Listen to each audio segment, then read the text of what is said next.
The Bootstrap Paradox. The Bootstrap Paradox. A book appears on your desk, no title, no author. Flipping through the pages, you realize it contains incredible knowledge, secrets of the universe, advanced mathematics, centuries ahead of its time. Driven by curiosity, you begin to study it, mastering its contents over years. Eventually, you decide the world must see this knowledge, so you publish the book yourself. It spreads, passing from generation to generation, until one day, centuries later, a worn copy ends up back in your hands. The very same book you once found. The question is, who wrote it?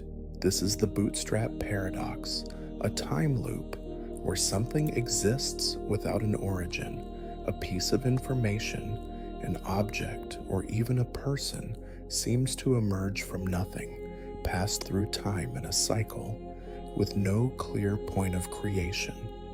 Unlike other time paradoxes that involve altering the past, the Bootstrap Paradox suggests that something can exist without ever being created at all. Imagine a violinist who travels back in time and teaches their younger self to play that younger version, grows up, becomes the same violinist, and eventually travels back again, completing the loop.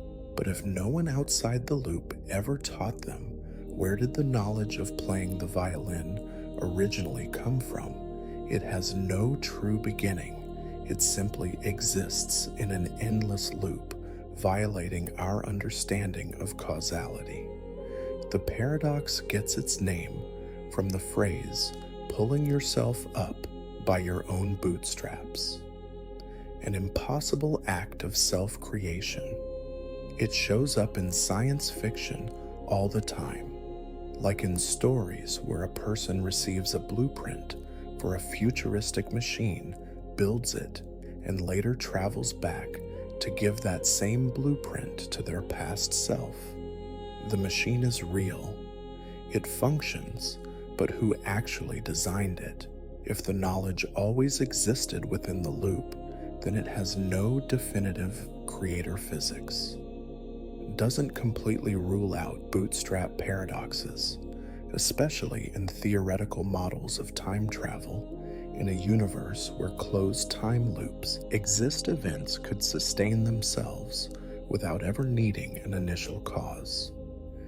Some interpretations of quantum mechanics even suggest that information might be preserved across time in ways we don't fully understand.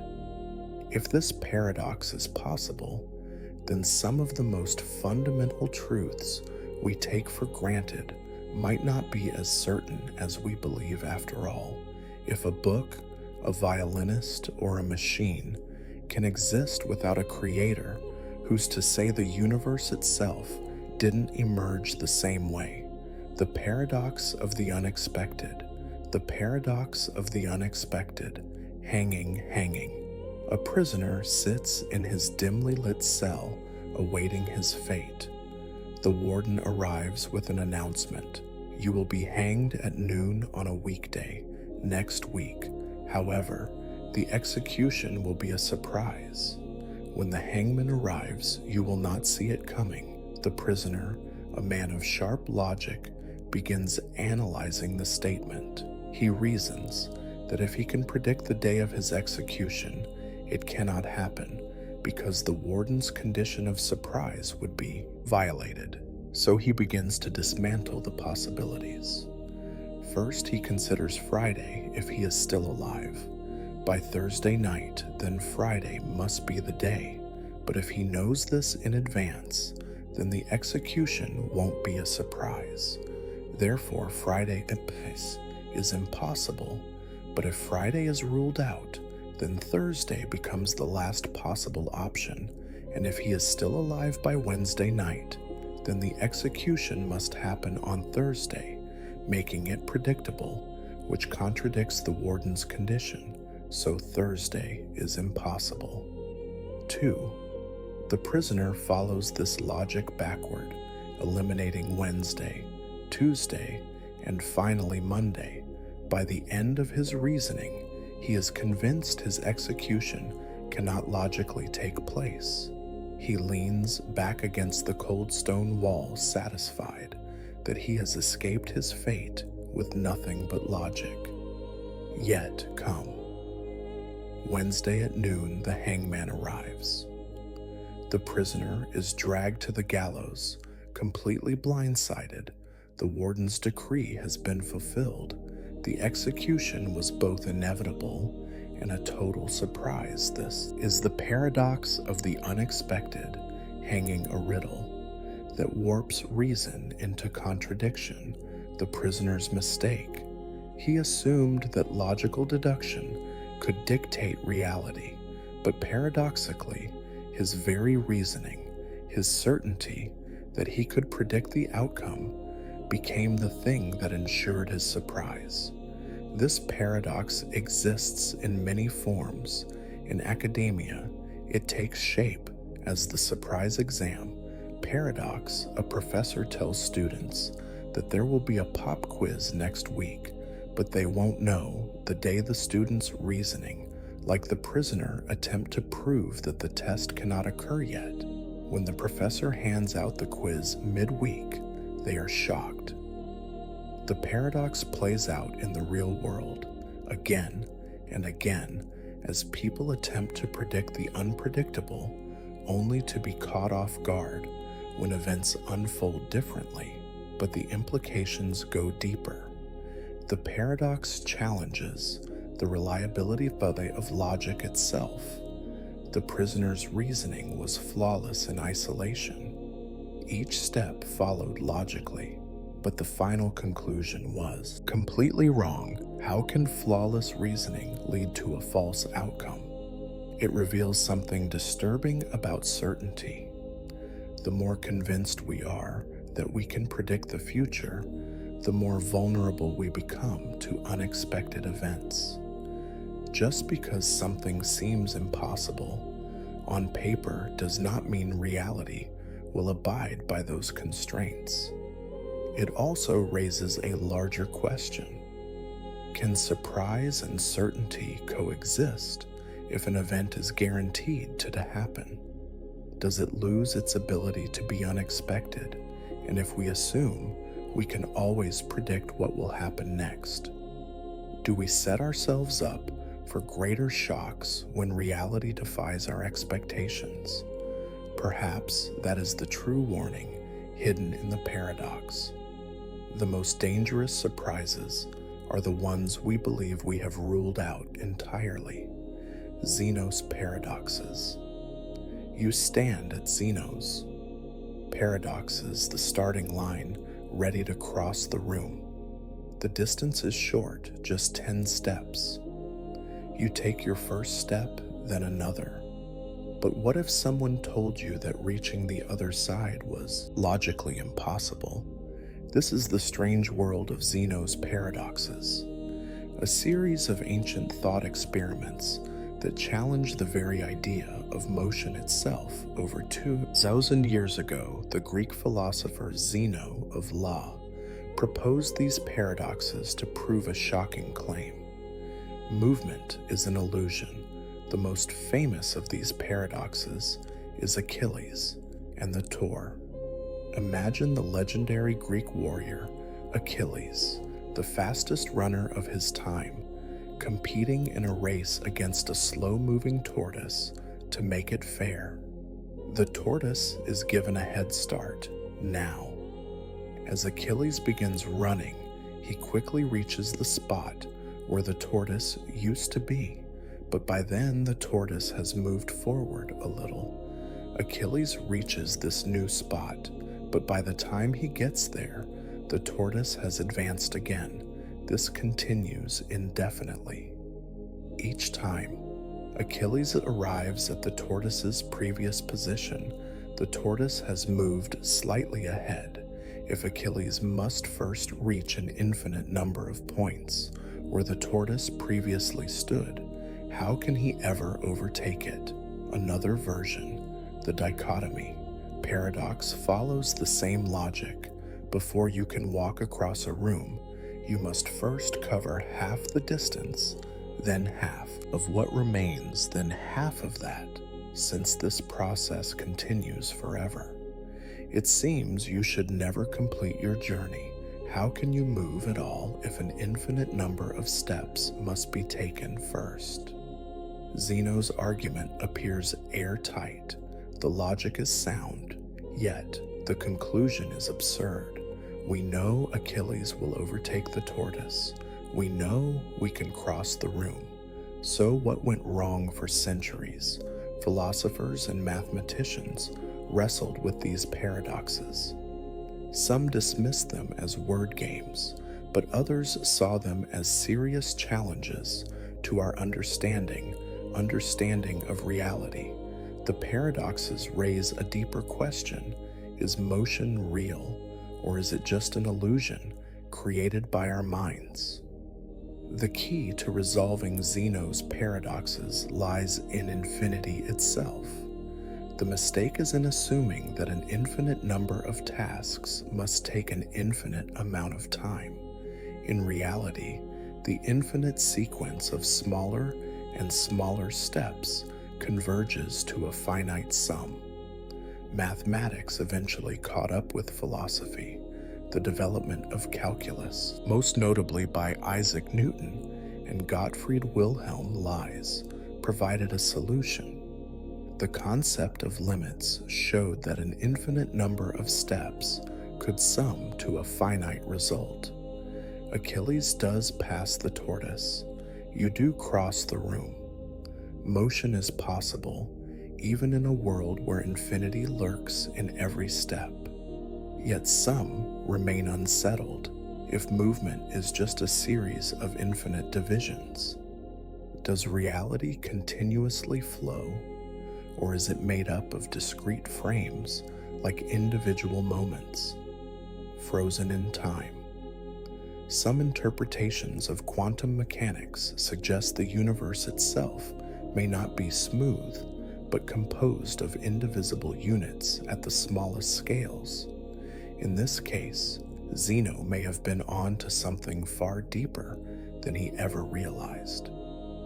Zeno's paradoxes serve as a reminder that even the most ordinary experiences, walking, running, moving, contain mysteries that can unravel our understanding of reality. Is motion just an illusion of perception? Are we living in a universe where change is merely a mathematical construct rather than a physical truth? And if we can question something as fundamental as movement, what else might turn out to be the liar paradox illusion? The liar paradox. A simple sentence stands before you, nothing complex, nothing elaborate, just 4 words. This statement is false. You pause. Reading it again, something feels off. If the statement is true, then it must be false. But if it's false, then it must be true.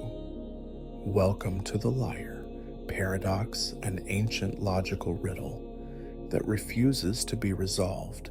It's a sentence that should be easy to classify as true or false. Yet the moment you try, you're pulled into an infinite loop of contradiction. The paradox dates back to at least the 4th century BCE, attributed to Eubules of Myus, a Greek philosopher who specialized in self-referential puzzles. His original version was simple. A man says he is lying. If he is lying, then he is telling the truth. But if he is telling the truth, then he is lying. This might seem like an amusing word play, but the implications run deep. The liar paradox exposes cracks in the foundations of logic itself, a fault line that mathematicians, philosophers, and even computer scientists have struggled to mend at first glance. It seems like the paradox is just a clever trick.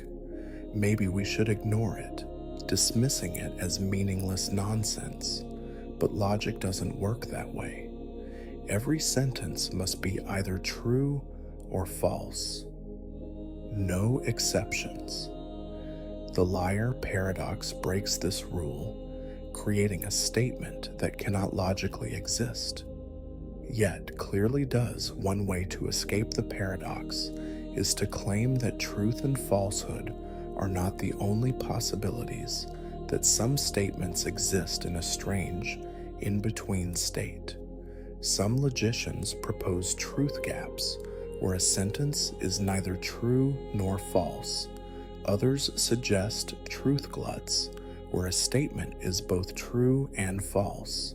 At the same time, neither solution is satisfying. If logic allows for statements that are both true and false, can we trust in any logical system at all?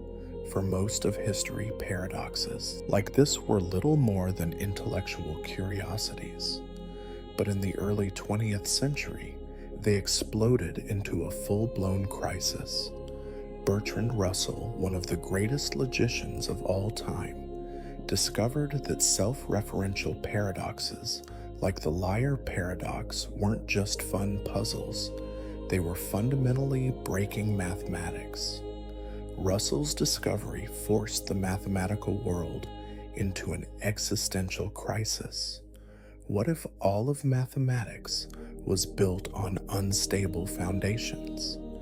The response was a radical shift in the way we understand logic, leading to new systems that tried to contain paradoxes rather than resolve them.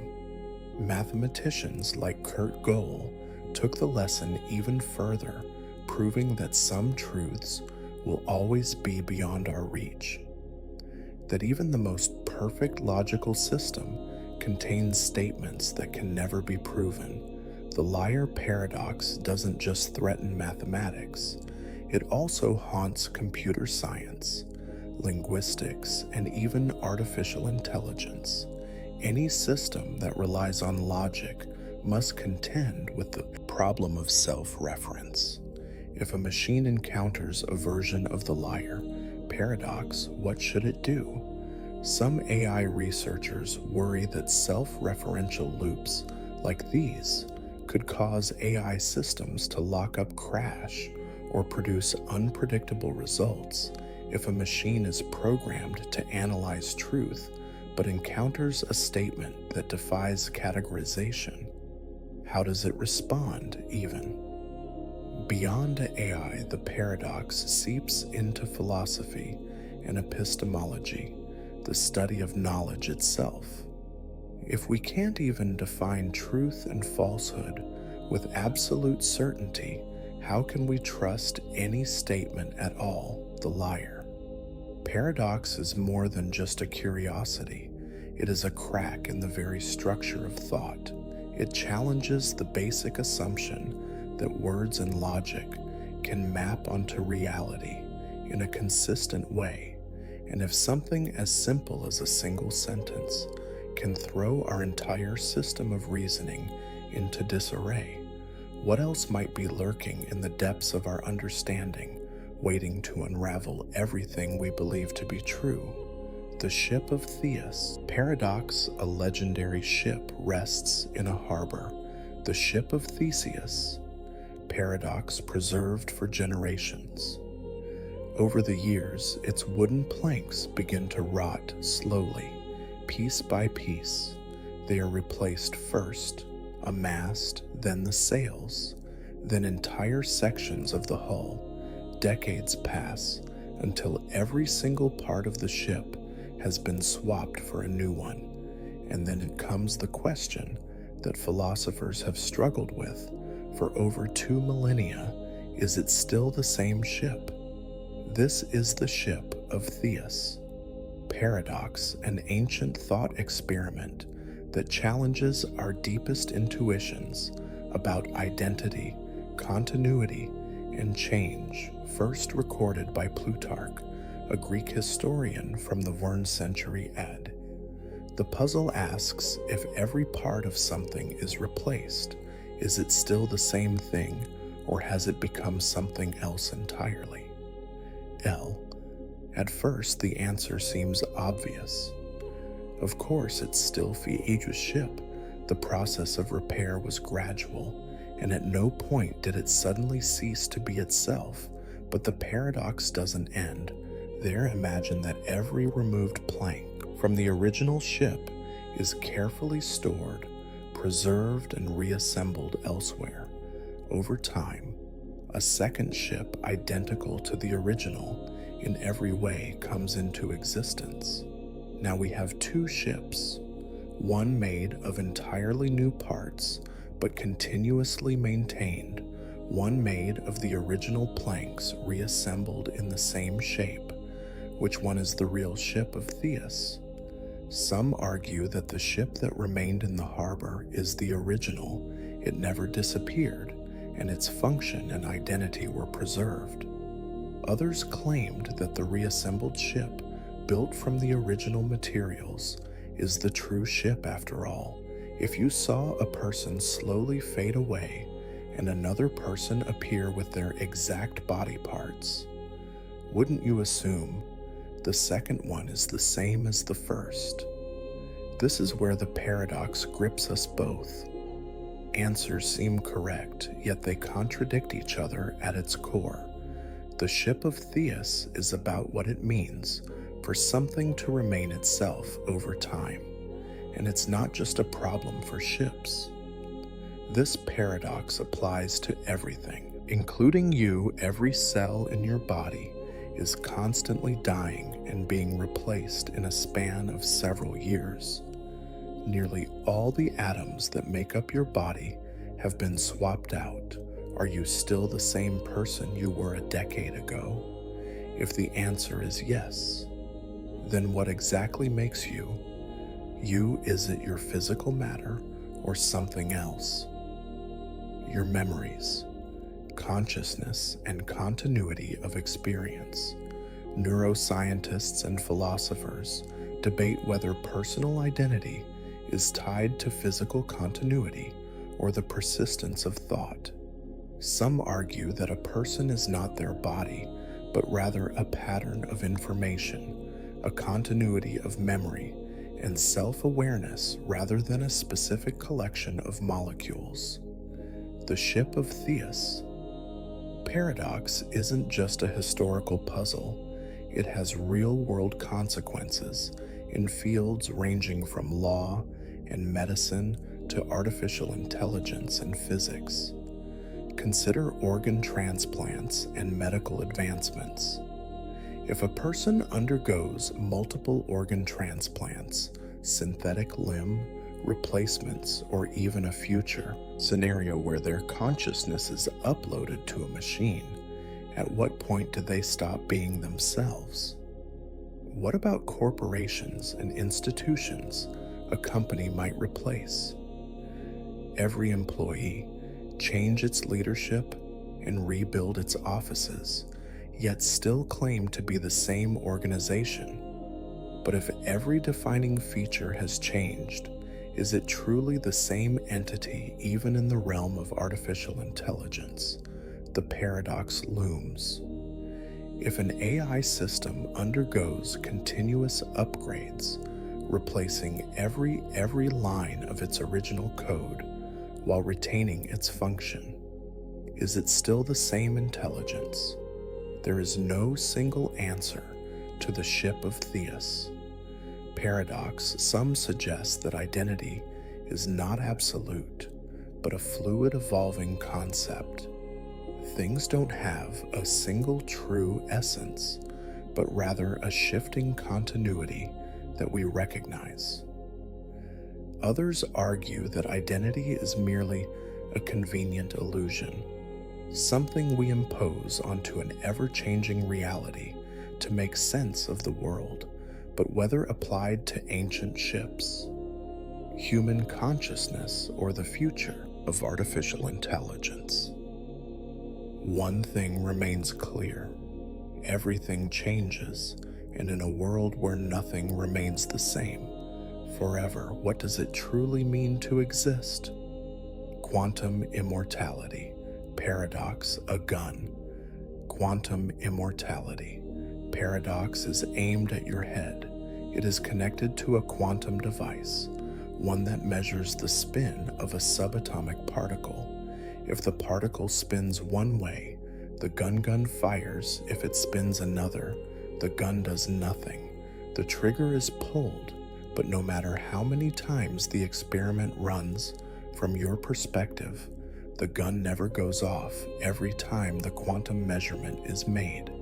You find yourself in the universe where you survive. You live again and again and again. This is the unsettling implication of quantum immortality, a thought experiment tied to the many worlds interpretation of quantum mechanics. It suggests that as long as there is some possible branch of reality where you continue to exist, you will always experience that branch, never the ones where you die from an external perspective. The experimenter may see the gunfire in half of all universes, meaning many versions of you perish instantly, but for the conscious observer, the one experiencing reality firsthand, death is something that happens only to other versions of you, never to the one doing the observing.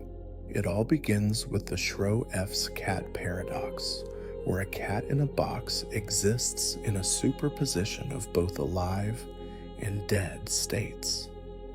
Until observed, the many worlds interpretation takes this a step further.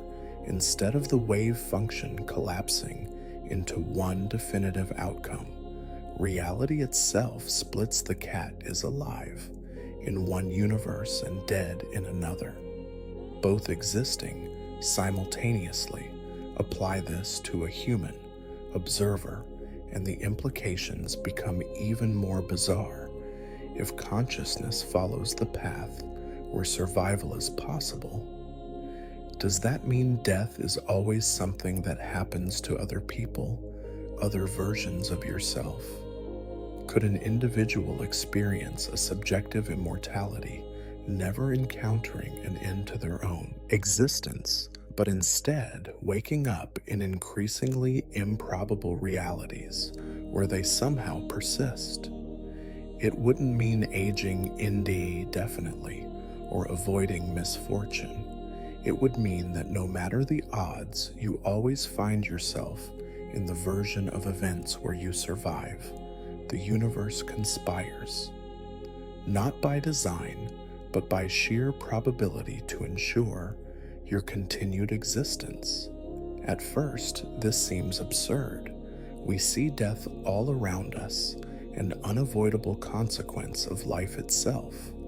But from a first-person perspective, have you ever actually experienced the moment of your own death? You have no memory of ceasing to be, only of continuing. Quantum mortality suggests that this trend will never stop, even if it requires the most improbable chain of events, miraculous recoveries, freak accidents that should have killed you but didn't. Bizarre, cosmic coincidences that keep pushing you forward. You will always find yourself in the reality where you are still alive. But what kind of existence would that be? Suppose you are on the brink of death, hooked up to life support in a hospital, barely functioning. If quantum immortality holds true, then even in the most desperate conditions, there will always be one timeline. However improbable where you linger, unconsciousness persists, no matter how frail the body becomes. The nightmare scenario emerges. What if you do not continue in a healthy state, but in an unrecognizably damaged, decaying form, trapped in an unending, deteriorating existence with no release? And then there's the other side of the equation. Even if quantum immortality ensures you never experience your own death, it does nothing to stop the loss of others. You will continue living, but those around you will still vanish one by one. The world will keep shifting, timelines diverging, but each version of reality will still be marked by loneliness, by the gradual erasure of familiar faces. Of course, this entire idea hinges on the validity of the many worlds interpretation if the universe does not split. With every quantum event, if wave functions truly collapse, instead of branching into alternate realities, then quantum immortality collapses with it. Death in that case is final, just as we have always assumed.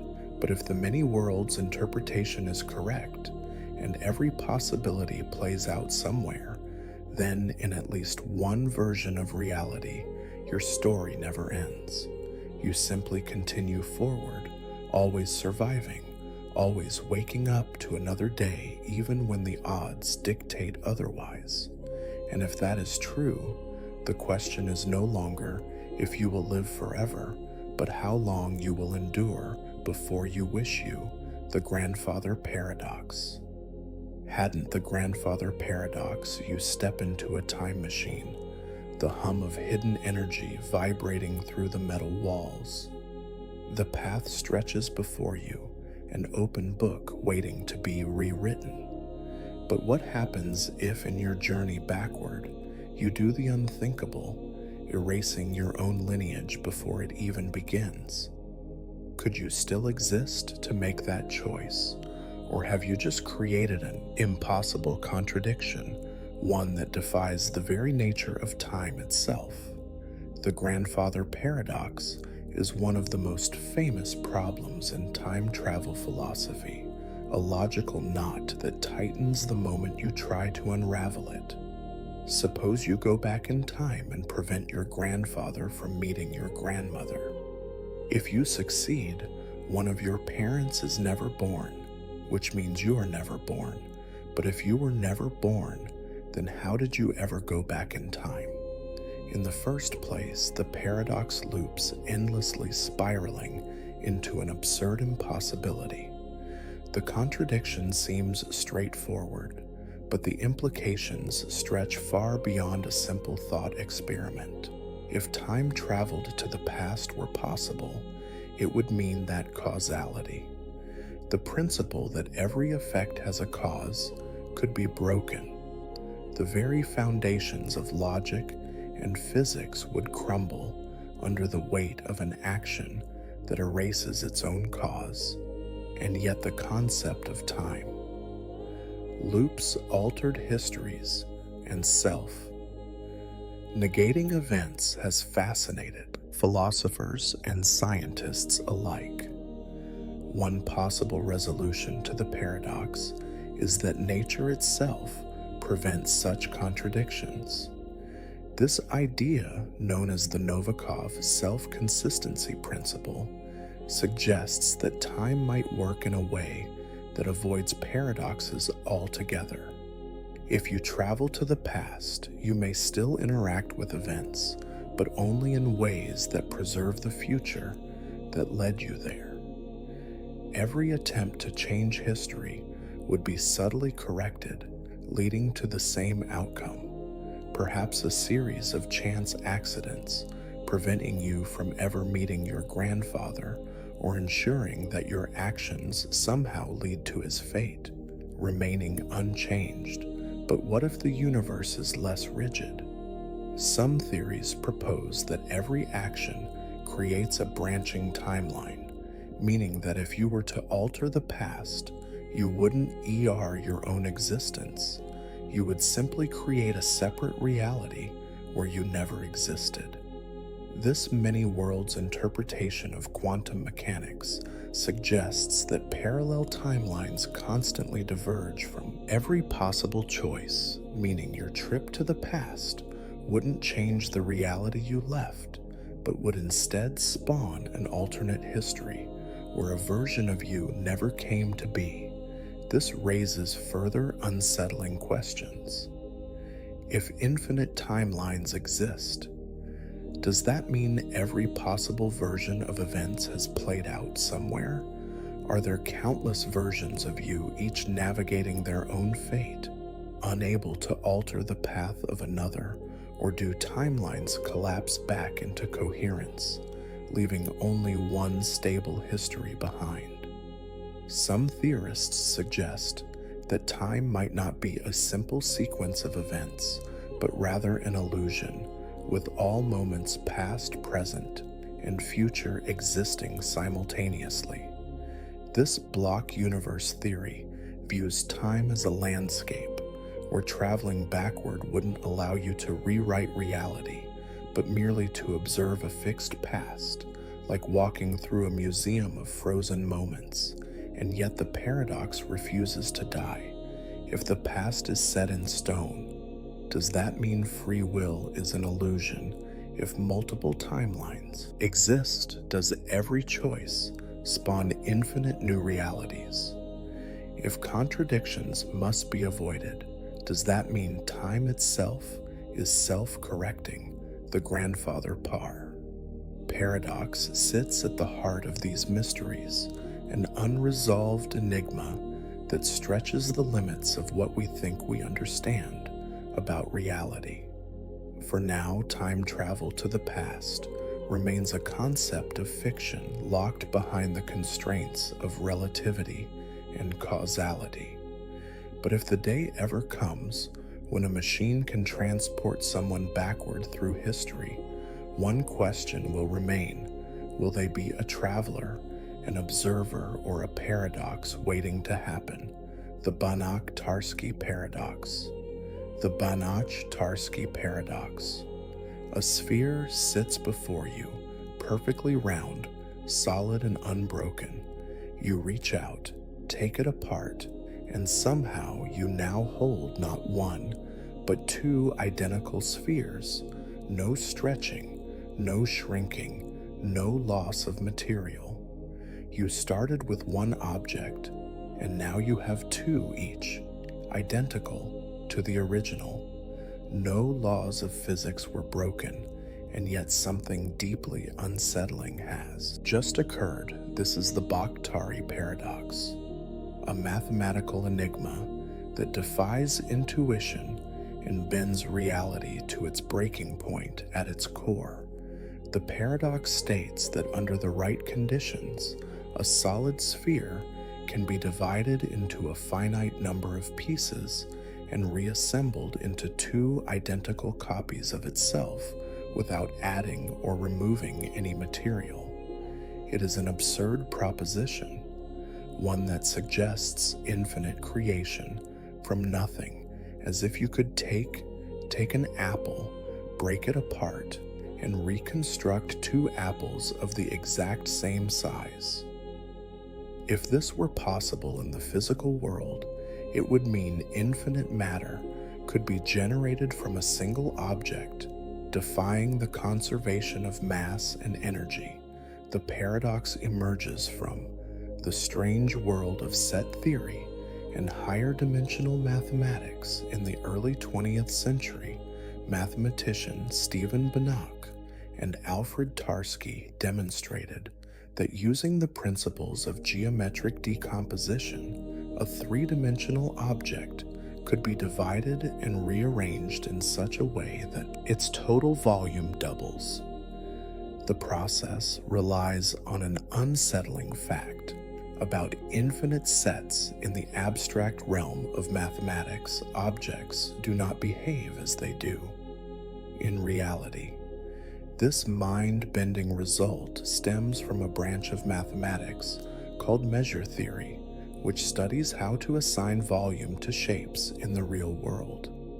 Objects have well-defined measurements, length, area, and volume. But in the abstract world of pure mathematics, things get murky.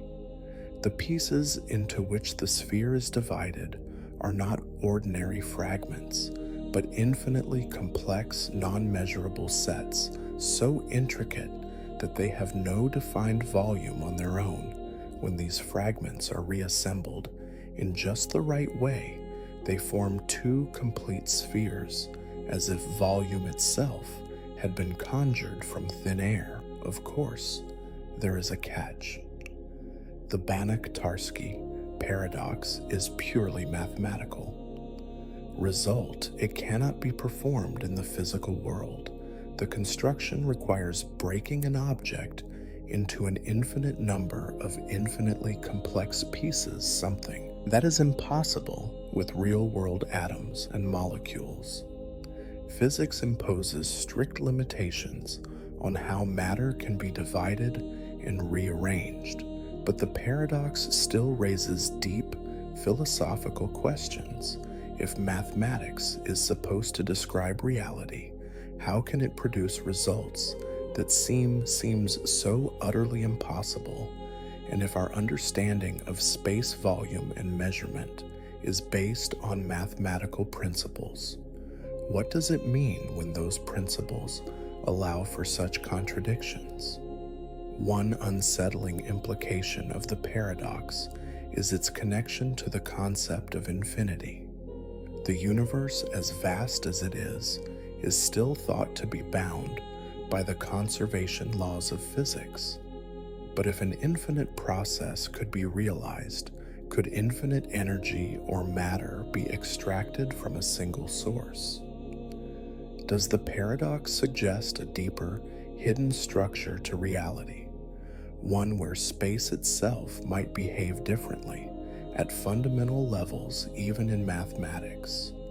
Not everyone is comfortable with the implications of the Banach-Tarski paradox. It relies on the axiom of choice, a controversial assumption in set theory that allows for the selection of elements from infinite sets without a clear rule. Without this axiom, the paradox collapses. But so too do many other useful results in mathematics. It is a trade-off between accepting a deeply unsettling conclusion or abandoning powerful mathematical tools. The paradox remains one of the most profound and disturbing results in modern mathematics. It suggests that the world we see and the rules we take for granted may be mere approximations of a deeper, more paradoxical structure. If mathematics is the language of the universe, then somewhere in some incomprehensible way, the logic of the Banach-Tarski paradox might be woven into the very fabric of existence. And if that is true, what else might be possible? The omnipotent paradox can, and the omnipotence. Paradox, all-powerful being, create a rock so heavy that even they cannot lift it. It's a simple question, almost childish in its phrasing. Yet it cuts straight to the heart of an ancient contradiction. If the being can create such a rock, then there is something they cannot do, lift it. But if they cannot create the rock, then their power is already limited. Either way, omnipotence seems to collapse in on itself. This is the omnipotence. Paradox, a dilemma that challenges the very concept of unlimited power at first glance. Omnipotence appears to be an absolute quality, the ability to do anything without restriction, but once examined, a mind cracks begin to appear. If omnipotence means truly limitless power, then it must include the power to limit itself. Yet if an omnipotent being can impose limits on its own abilities, then in doing so it ceases to be omnipotent. The paradox reveals a contradiction. Can infinite power contain itself, or does it inevitably break under its own weight? The roots of this dilemma stretch back to the earliest theological and philosophical debates. Medieval scholars wrestled with the idea of divine omnipotence, attempting to define it in a way that avoided logical inconsistencies. The problem lies in whether omnipotence should be understood as the ability to do anything imaginable, or only the ability to do anything that is logically possible. If omnipotence must include the ability to do the logically impossible, such as creating a square circle or making 2 plus 2 equal 5, then it becomes meaningless. A concept that defies reason itself. One solution proposed by philosophers like Thomas Aquinas was that omnipotence does not include the ability to do the logically contradictory. Under this view, asking whether an omnipotent being can create a rock too heavy to lift is like asking whether they can make an illogical statement true. The paradox then is not a real problem. It is merely a linguistic trick, a misunderstanding of what omnipotent actually means. But does this truly resolve the issue, or does it simply redefine omnipotence to avoid paradox? Another approach suggests that omnipotence is a dynamic state rather than an absolute one. A being might have the ability to do anything possible at a given moment, but if they choose to limit themselves, that limitation does not contradict their power. It is an expression of it in this way. Omnipotence could be seen as a shifting concept, one that allows for self-imposed restrictions without it eroding its fundamental nature. But this interpretation raises new questions. If an omnipotent being can restrict itself, can it ever undo those restrictions? And if it cannot, is it truly omnipotent anymore? The implications of the omnipotence. Paradox go beyond theology. It forces us to question the nature of power itself. Can any system, being, or force ever be truly limitless, even in physics? Constraints seem to emerge naturally. Energy cannot be created or destroyed. Motion follows precise laws, and causality enforces a strict order upon events. If omnipotence is impossible, even in theory, does that suggest that no force, no matter how vast, can ever escape the fundamental boundaries of logic? This paradox also has eerie parallels in human history. Rulers, empires, and ideologies have often sought absolute control only to find themselves bound by contradictions of their own making. The more power they accumulate, the more resistance they create. The more they try to control, the more unstable they become. If omnipotence is self-defeating, then perhaps every pursuit of ultimate power is destined to unravel under its own weight. In the end, the omnipotence. Paradox is not just about gods, rocks, or the limits of divine power. It is about the tension between possibility and impossibility, the recognition that no force, natural, supernatural, or theoretical, can escape the fundamental constraints of existence. And if even the concept of limitless power collapses under scrutiny, what does that say about the very structure of reality itself? The source. Paradox a single grain, the sorites. Paradox of sand is not a heap that much seems obvious. Add and another, and it's still not a heap. Keep adding grains one by one, and at what point does a mere collection of sand become an actual heap? The transition is impossible to pinpoint. Yet a heap undeniably exists now. Reverse the process. Start with a heap, remove one grain at a time. When does it stop being a heap?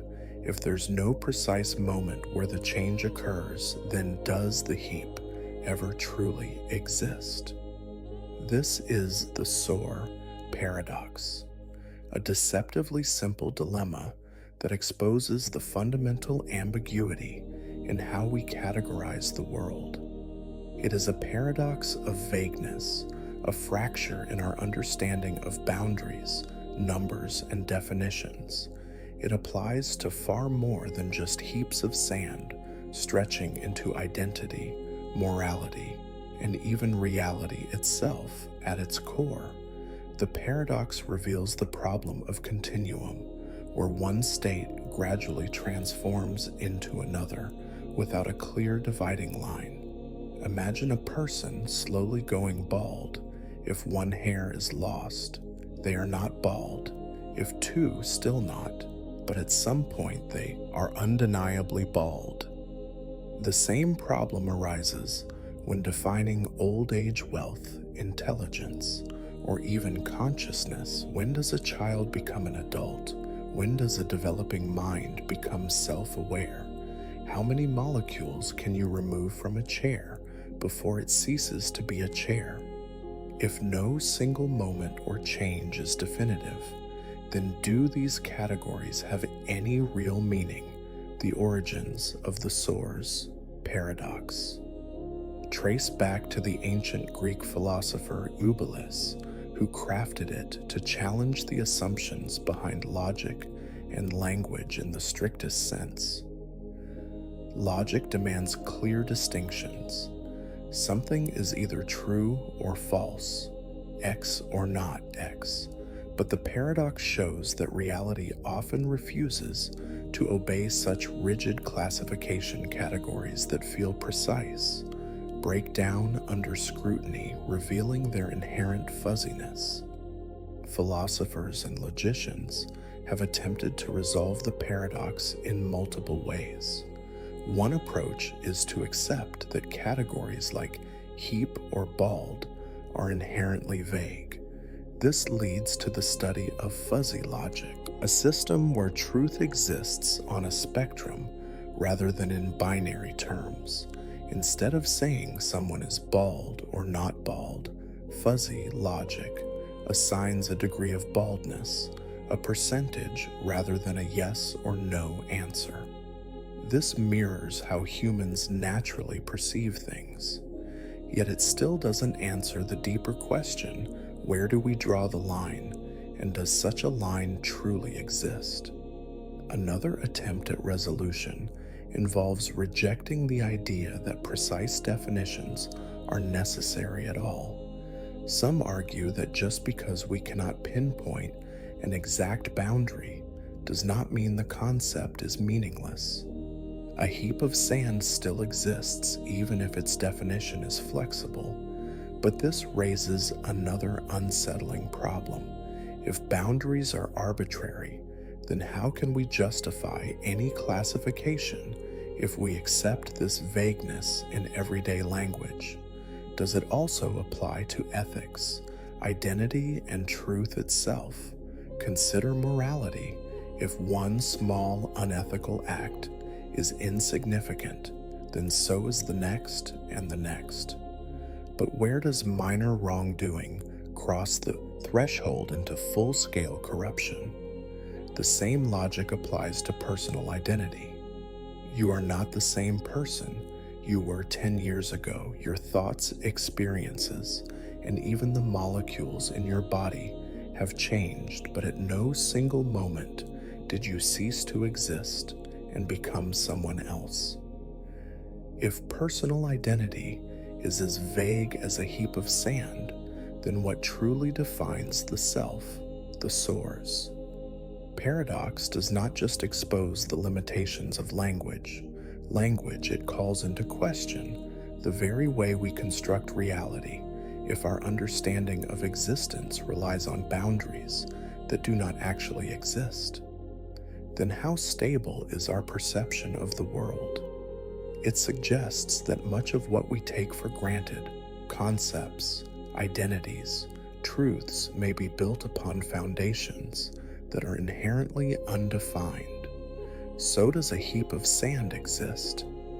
Is there such a thing as baldness? Are we the same person we were yesterday? The source. Paradox refuses to provide an answer.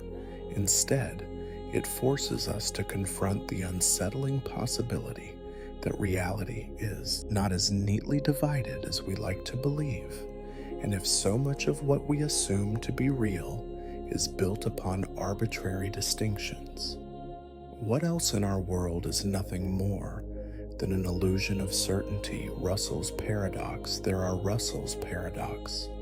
Some things that follow rules so perfectly that they collapse under their own logic. Mathematics. The realm of precision and certainty seems immune to contradiction until it isn't deep within the foundations of set theory, where numbers and objects are categorized with absolute rigor. A single question tear through logic itself. If a set is defined as the collection of things that fit a particular rule, can a set contain itself? And if not, what happens when we try to define a set of all sets that do not contain themselves? This is Russell's paradox, a devastating logical contradiction discovered by British philosopher and mathematician Bertrand Russell in 1901. It is simple to state, yet destructive in its implications, exposing cracks in the very foundation of mathematics. To understand the problem, consider a collection of books. A library contains books about various topics: history, science, philosophy. But imagine a new category: books that reference themselves. A book titled The Complete History of This Book belongs in this category because it describes itself, but a book about physics does not reference itself, so it belongs to a different category: books that do not reference themselves. Now apply this logic to sets. A set is just a collection of objects defined by some common property. There are sets of numbers, sets of shapes, even sets of sets. But what happens if we try to define a new set, the set of all sets that do not contain themselves? Let's call it R now. The paradox unfolds: does R contain itself? If it does, then by definition, it should not be in the set, since R is only supposed to include sets that do not contain themselves. But if R does not contain itself, then by its own rule, it should be included in the set. It is both inside and outside itself. At the same time, logic collapses. The contradiction is unavoidable. Russell's discovery sent shockwaves through the world of mathematics and philosophy. The paradox revealed, but set theory, the system designed to categorize everything with absolute precision, contained a fatal flaw. If sets could be defined without restriction, contradictions could arise that destroyed consistency. Mathematics. The supposed bastion of truth was suddenly a house of cards built on unstable ground. This paradox was more than a curios. It threatened the foundations of logic itself. Mathematicians had relied on set theory as the bedrock of their discipline, and now that bedrock was crumbling, if sets could generate contradictions, how could mathematics ever be trusted? Russell's paradox forced an urgent reevaluation of mathematical foundations. Some sought to eliminate paradoxes by imposing stricter rules on set formation, leading to formal systems like Zira-Frankel set theory, which restricted how sets could be defined. Others attempted to redefine logic itself, introducing hierarchical structures that prevented self-referential loops. The paradox even influenced Goel's incompleteness theorems, which later proved that any sufficiently complex mathematical system will always contain true statements that cannot be proven within the system, another profound limitation on absolute certainty. Beyond mathematics, the paradox raises unsettling questions about language, self-reference, and the limits of human understanding if logic itself can create loops that break reality, what other paradoxes might lurk beneath the surface of what we consider rational thought? The paradox of self-reference extends beyond math into philosophy, psychology, and even artificial intelligence. Can a system fully define itself, or does every attempt to categorize the world inevitably lead to contradictions? Russell's paradox is not just an anomaly, it is a warning. It reveals that, even in our most precise, carefully constructed systems, contradictions may lurk beneath the surface, waiting to tear everything apart.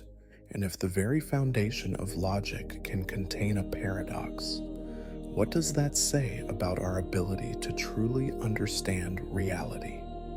The observer's paradox, reality, is not a passive landscape waiting to be. The observer's paradox, observed, it shifts, adapts, and distorts the moment we turn our attention to it. Observation, something we take for granted as a neutral act, is anything but passive. The very fact of watching something can change its behavior, altering the outcome in ways that defy intuition. This is the observer's paradox, a phenomenon that appears in fields as different as physics, psychology, and even sociology, revealing the unsettling truth that pure objective observation may be impossible at its core. The paradox is simple. When we attempt to study a system, the act of observing it can interfere with its natural state, making it impossible to measure what would have happened had we not been watching. It's as if the universe refuses to let us peek behind the curtain without rewriting the script as we do. One of the most famous manifestations of this paradox comes from quantum mechanics, where the fundamental nature of reality itself seems to depend on observation. Consider the double-slit experiment, one of the strangest and most unsettling results in modern physics. In this experiment, a beam of particles, such as electrons or photons, is fired at a barrier with two slits. If we do not observe which slit each particle passes through, they behave like waves, creating an interference pattern on a screen behind the slits. But the moment we try to measure which slit a particle travels through, the wave-like behavior collapses and the particles act like solid objects. Instead, in other words, the mere fact that we attempt to observe the path of a particle forces it to behave differently than if it were left unobserved. The question then arises, does reality exist in a definitive state before we observe it, or does our observation bring it into being? The deeper physicists probe, the more unsettling the implications become. Quantum mechanics suggests that observation is not just a passive act, but an active force collapsing possibilities into singular outcomes. But the observer's paradox is not limited to physics. It also appears in human behavior, in sociology and psychology. This effect is known as the Hawthorne effect. People change their behavior when they know they are being watched. Early experiments at the Western Electric, Hawthorne works in the 1920s, found that factory workers' productivity increased not because of changes in working conditions, but simply because they were aware. They were being studied. The presence of an observer altered their natural state, making it impossible to determine how they would act under normal circumstances. This effect extends to nearly every domain of human life. Surveillance alters the way people behave in public spaces. Political selling can shift election results simply by influencing how people think about the race, even in personal interaction. ACS being watched changes our decisions, speech, and even self-perception. We do not merely exist, we perform under the gaze of others at its deepest level. The observer's paradox forces us to question whether true objectivity is ever possible. If reality shifts when we observe it, can we ever know what the world is like when we aren't looking? The paradox extends to philosophy, particularly in discussions of consciousness and self-awareness. If every thought, what we have about ourselves, influences our perception of who we are, can we ever truly know ourselves in an unfiltered way? Or are we like the quantum particles in the double-slit experiment, in a constant state of transformation, simply because we are aware of ourselves? This paradox challenges the very nature of knowledge.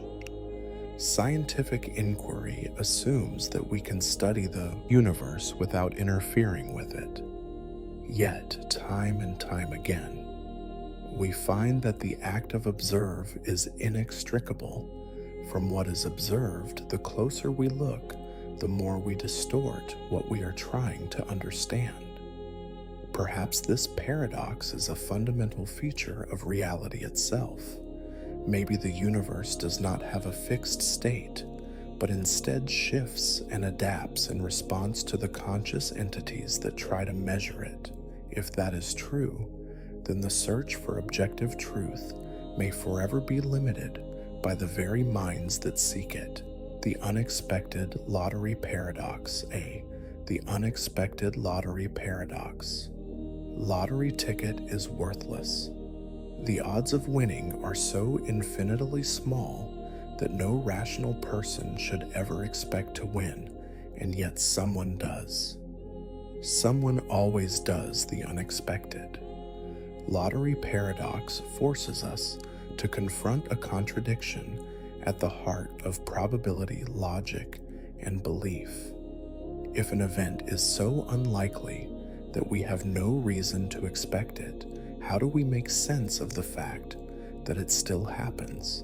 In its core, the paradox is simple. Imagine a massive lottery won, where millions or even billions of people participate. The chance of any single individual winning is so small that it is rational to believe that no one will win. If we apply this reasoning to every single ticket, we conclude that the lottery will have no winner at all. And yet, when the numbers are drawn, a winning ticket emerges. This creates an apparent contradiction.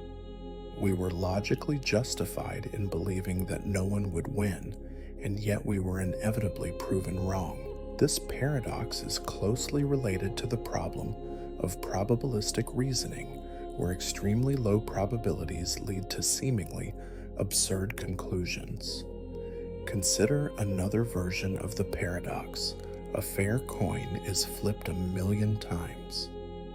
The probability that it will land on heads every single time is so close to zero that we would never expect it to happen, and yet there is nothing physically preventing this outcome. If we repeated the experiment an astronomical number of times, a sequence of 1,000,000 heads would eventually occur.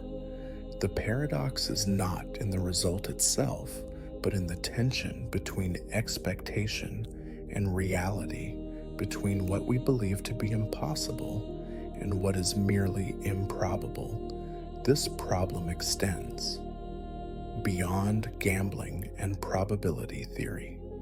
It manifests in real-world decision-making, existential risk, and even cosmology. Consider the origin of life itself. The odds of complex molecules randomly assembling into a self-replicating system may be extraordinarily low, yet life exists. Some argue that this makes life's existence paradoxical. How can something so improbable be real? Others counter that improbable things are inevitable. Given enough opportunities in a vast enough universe, even the rarest outcomes must eventually occur. But the paradox also reveals a flaw in human reasoning. We are terrible at intuitively understanding large numbers and small probabilities. People consistently overestimate the likelihood of rare disasters like plane crashes or shark attacks while underestimating common risks like heart disease.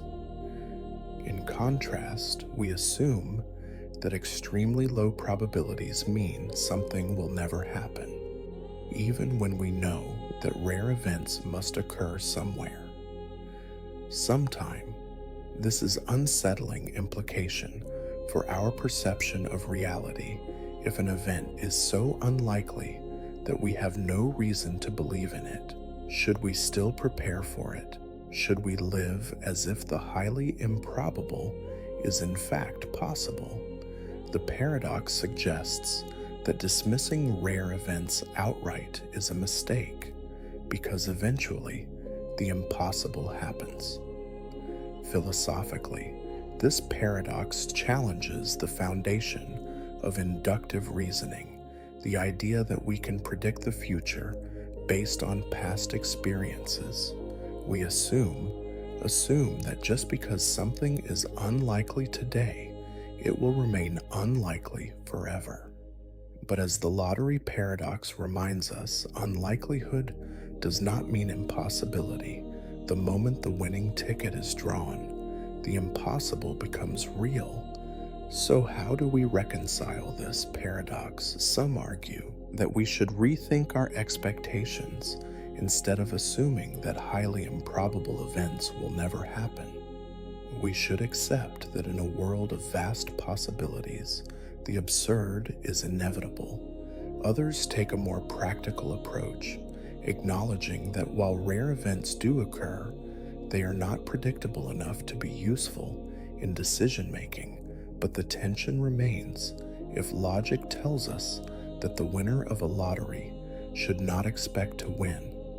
How do they explain the ticket in their hands if the improbable is destined to happen? Then what else in our world, what else in our lives seems impossible today, but will one day be undeniably real? The twin paradox, a pair of the twin paradox twins, born at the same moment, identical in every way. One stays on Earth, living a normal life, the other boards a spacecraft and hurtles away at near light speed, only to return decades later when they reunite. Something impossible has happened. The twin who stayed on Earth has aged dramatically, while the traveler remains eerily young. Time itself has betrayed an intuition, creating a paradox that defies common sense. This is the twin paradox, one of the strangest consequences of Einstein's theory of relativity, a problem that stretches our understanding of time, motion, and identity at first glance. The paradox seems simple. According to special relativity, time slows down for objects in motion relative to a stationary observer. The faster something moves, the slower time passes for it. This means that as the traveling twin accelerates close to the speed of light, they experience time more slowly than their twin on Earth. When they return, decades may have passed for the earthbound twin, while only a few years have passed for the traveler. But here's where the paradox emerges from the perspective of the traveling twin. It is the Earth that is moving at high speed, not them. If motion is relative, shouldn't the earthbound twin also experience time dilation, making the two age at the same rate? The paradox seems to create a contradiction. Both twins should see the other as aging more slowly, which means they should remain the same age when reunited, and yet only one twin is younger. To resolve this, we must understand that the paradox is not truly symmetrical. The key lies in acceleration. The traveling twin does not remain in a single, unchanging frame of reference. They accelerate away from Earth, turn around, and accelerate back. In contrast, the twin, who stays on Earth, remains in an inertial frame, experiencing no dramatic shifts in velocity. The act of turning around breaks the symmetry of the situation. One twin undergoes acceleration and deceleration, while the other does not. Special relativity alone does not fully resolve the paradox, but when combined with general relativity, which describes how acceleration affects time, it becomes clear acceleration shifts the traveling twin into a new time path, making their aging process different from that of their stationary sibling. The implications of the twin paradox extend beyond a mere thought experiment. If time can slow down, depending on motion, does that mean time is not absolute? The answer, confirmed by experiments with high-speed particles and precise atomic clocks, is yes. Time is not a universal constant. It is elastic, bending and stretching, depending on speed and gravity. Astronauts aboard the International Space Station, moving at high velocities relative to Earth, experience time slightly more slowly than those on the planet's surface. Though the difference is tiny, measurable only in fractions of a second, it confirms that time is not fixed, but the paradox forces us to think deeper. If two people can age at different rates, depending on motion, what does that mean for our concept of personal identity? If you travel at near light speed, could you return to an Earth where centuries have passed, where everyone you knew is gone? Does time dilation create a kind of one-way time travel, an escape into the future from which there is no return? There is another unsettling aspect to the paradox. If time is flexible, then our everyday understanding of past, present, and future might be an illusion. If motion alters the rate at which time flows, does this mean that time itself is just another dimension, like space? Are we all just moving through time at different speeds, unaware of how relative our own existence might be? The twin paradox is not a trick of math, nor an illusion of perception. It is real, tested, and verified. Time does not flow the same for all observers. We like to think of time as something steady, something universal, something fair, but physics suggests otherwise. It whispers that time is fragile, that our experience of it is an illusion shaped by motion and gravity, that the ticking of a clock can betray the very thing it was designed to measure. So the question remains, if time is not absolute, if reality itself bends under the laws of motion, then what does it mean to live in a universe where two people born in the same moment might never truly share the same time? The teletransportation paradox. The teletransportation paradox.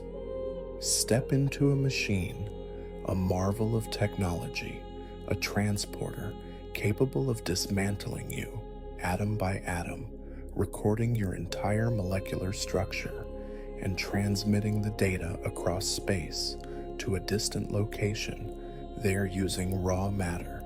The machine reconstructs you, every neuron, every memory, every tiny imperfection in your skin replicated precisely.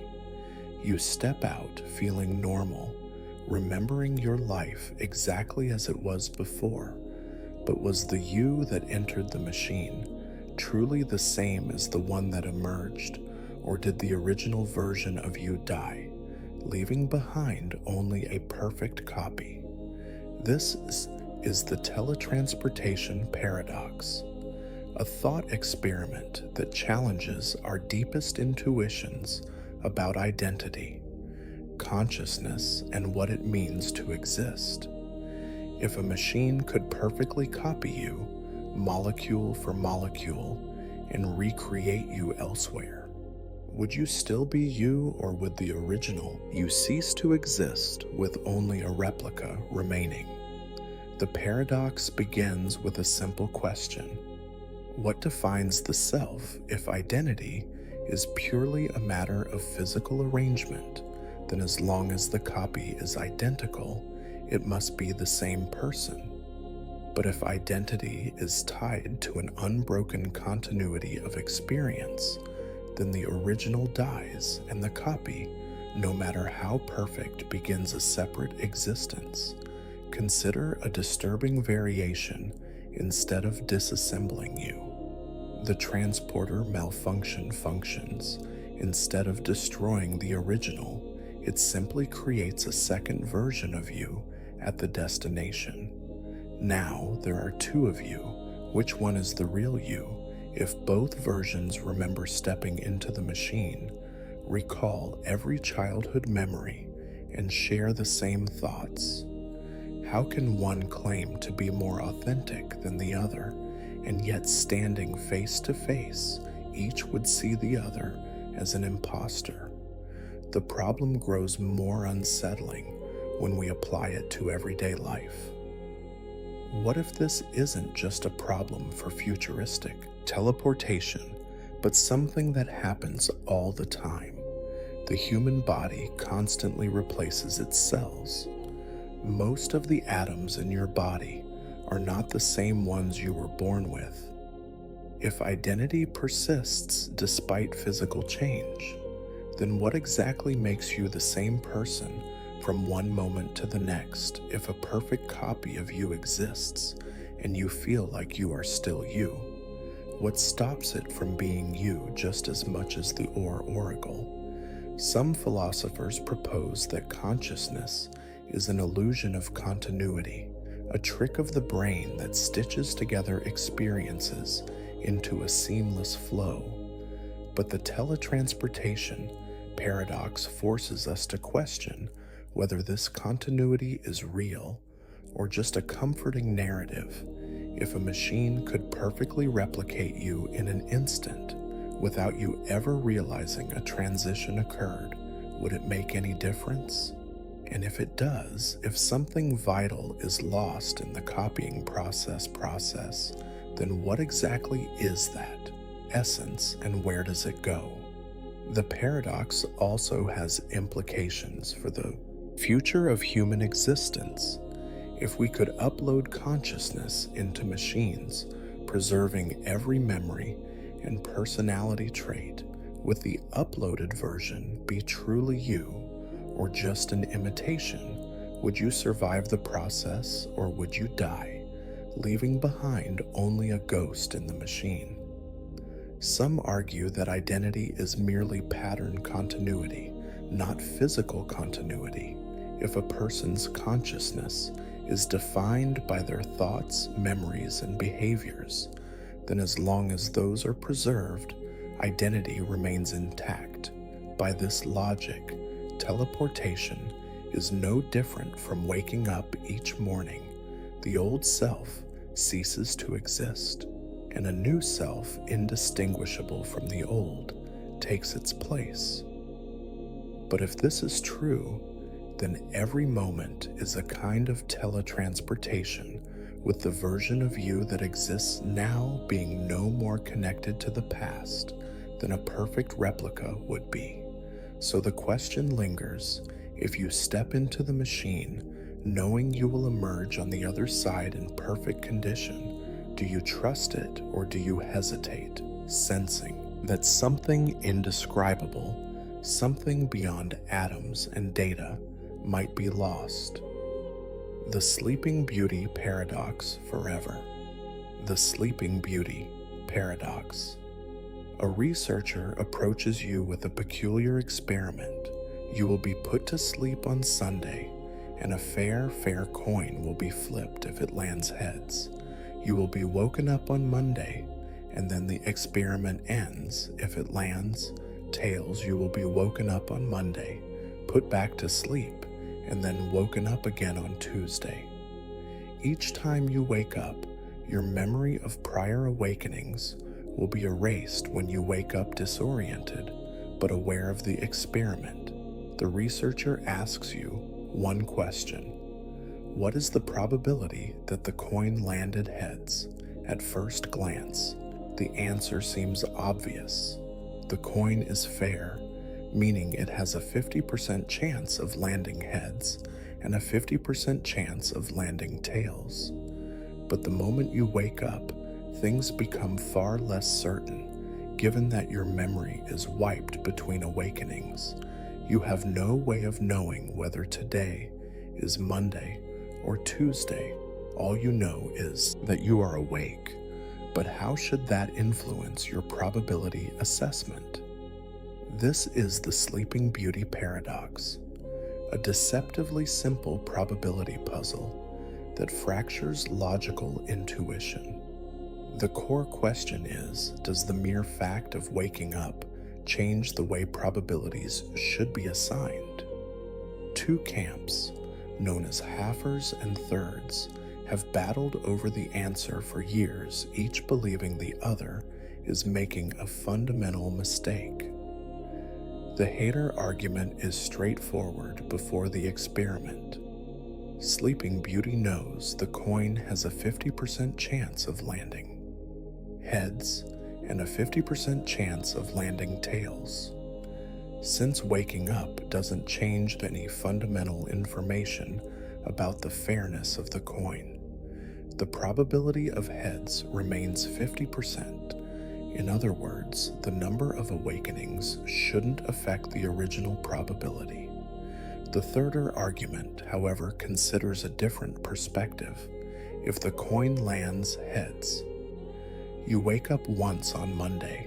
If it lands tails, you wake up twice on Monday and Tuesday, since each awakening is indistinguishable, and you are equally likely to find yourself in any awakening.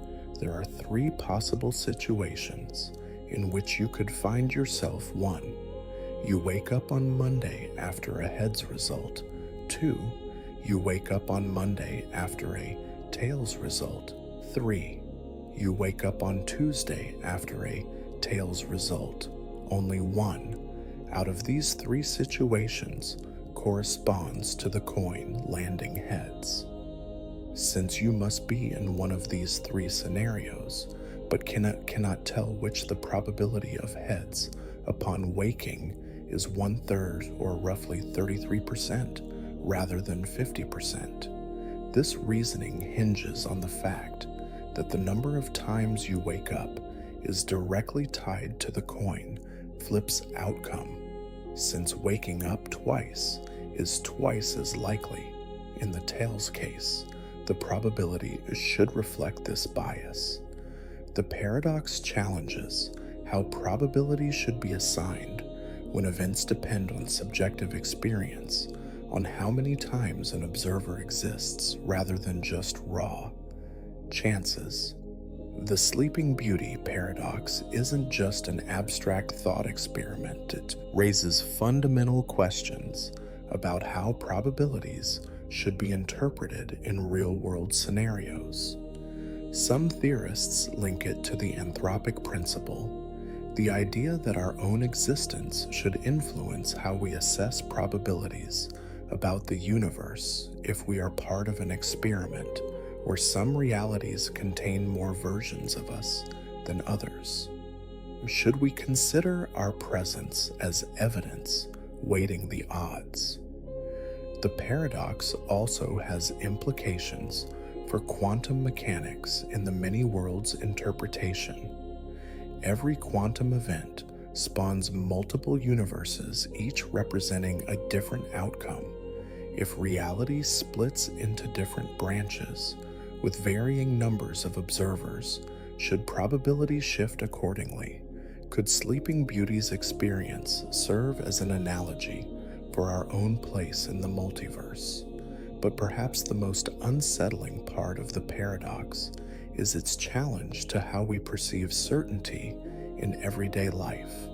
We rely on probabilities to make decisions, assuming that new evidence updates our beliefs in a predictable way.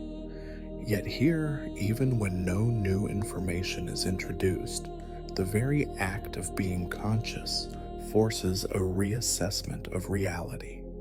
So when you wake up in the experiment, staring at the ceiling with no memory of whether this is the first or second awakening, ask yourself, are you living in a world where heads was flipped?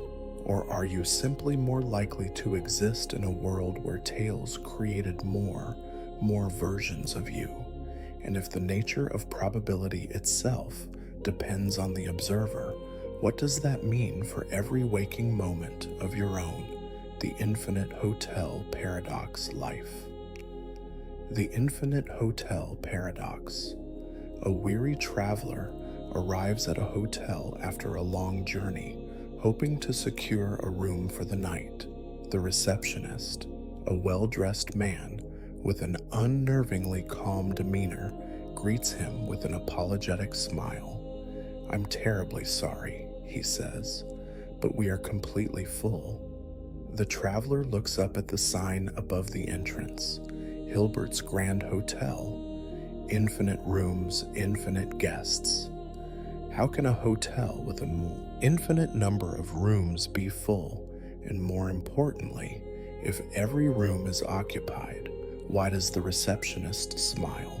Suggest there's still a way in. This is the infinite hotel paradox, a mind-bending thought experiment devised by mathematician David Hilbert. It forces us to grapple with the bizarre nature of infinity, a concept that refuses to obey the logic of finite numbers at first glance. A hotel with infinite rooms seems like it should never be full, but suppose every single room is occupied.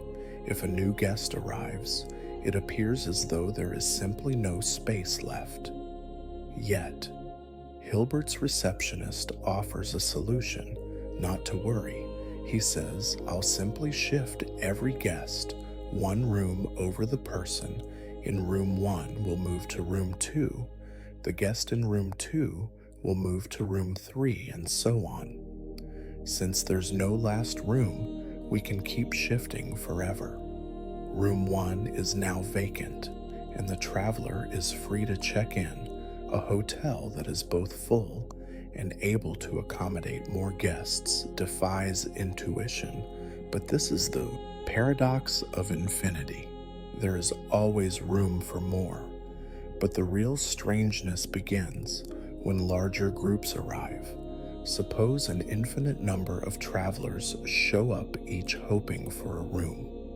The receptionist barely bats an eye. Simple.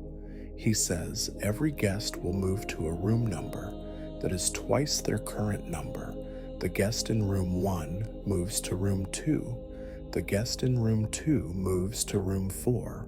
Room 3 moves to room 6, and so on. Now all odd-numbered rooms, an infinite set of them, are free, and the infinite new guests are assigned to those rooms. The hotel was already full, yet it still managed to fit an entirely new infinity of guests inside. If this sounds impossible, that's because it is, at least in the world of finite numbers in our everyday experience. A full parking lot means no more cars can enter. A full restaurant means no more diners can be seated. But infinity doesn't work like that. Infinity is not a number, but a concept, and one that allows for counterintuitive results. The paradox only deepens from here. Suppose that every guest in the hotel suddenly checks out, leaving all rooms empty. How many guests remain? The intuitive answer is 0, but infinity doesn't behave so predictably. Depending on how you count, the number of remaining guests can still be infinite, or paradoxically, it can be less than infinity, but more than 0. Infinity bends the very notion of quantity. This paradox isn't just a mathematical curiosity, it has profound implications for how we understand the universe. Cosmologists have debated whether the universe itself is infinite if it is then questions about size, duplication, and possibility become as strange as Hilbert's hotel. If the universe is infinite, then there are an infinite number of versions of you existing in different variations of reality. If time is infinite, then does anything truly begin or end? The infinite hotel paradox also appears in probability and logic.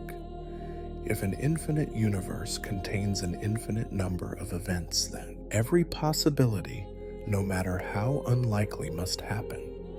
Somewhere, there is a version of you that has lived an identical life up until this moment, but just decided to stand up and walk away. There is a version of Earth where the laws of physics are slightly different, making light bend in ways we can't comprehend.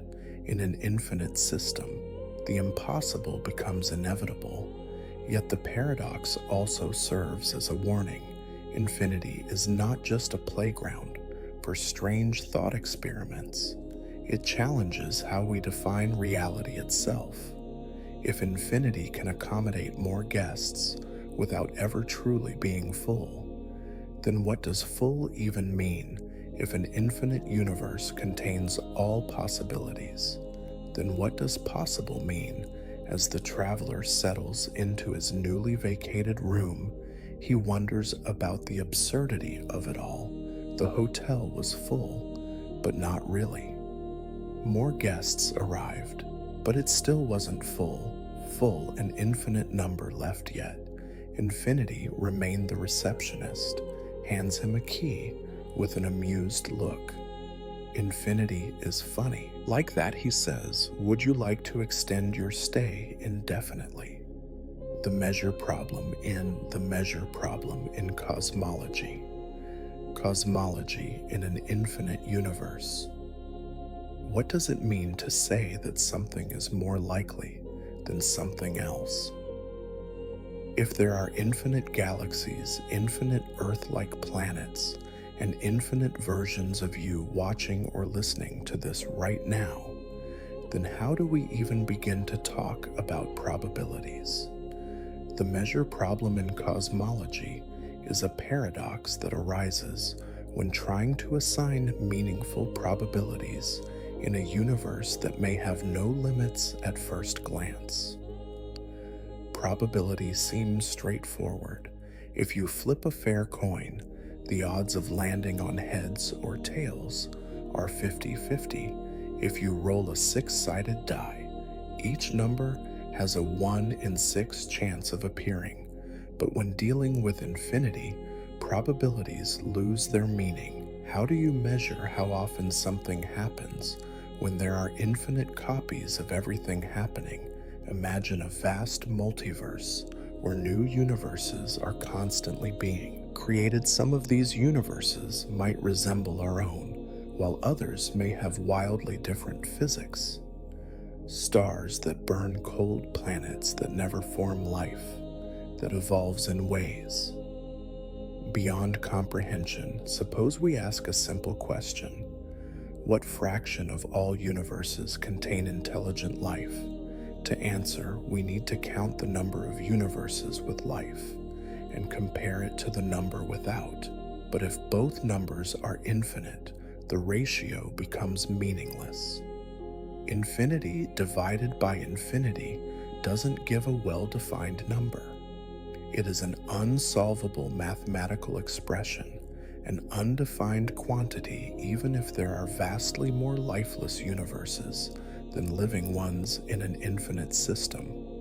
Everything occurs infinitely, many times, making any fraction ambiguous. The problem worsens when we try to predict the future of our own universe.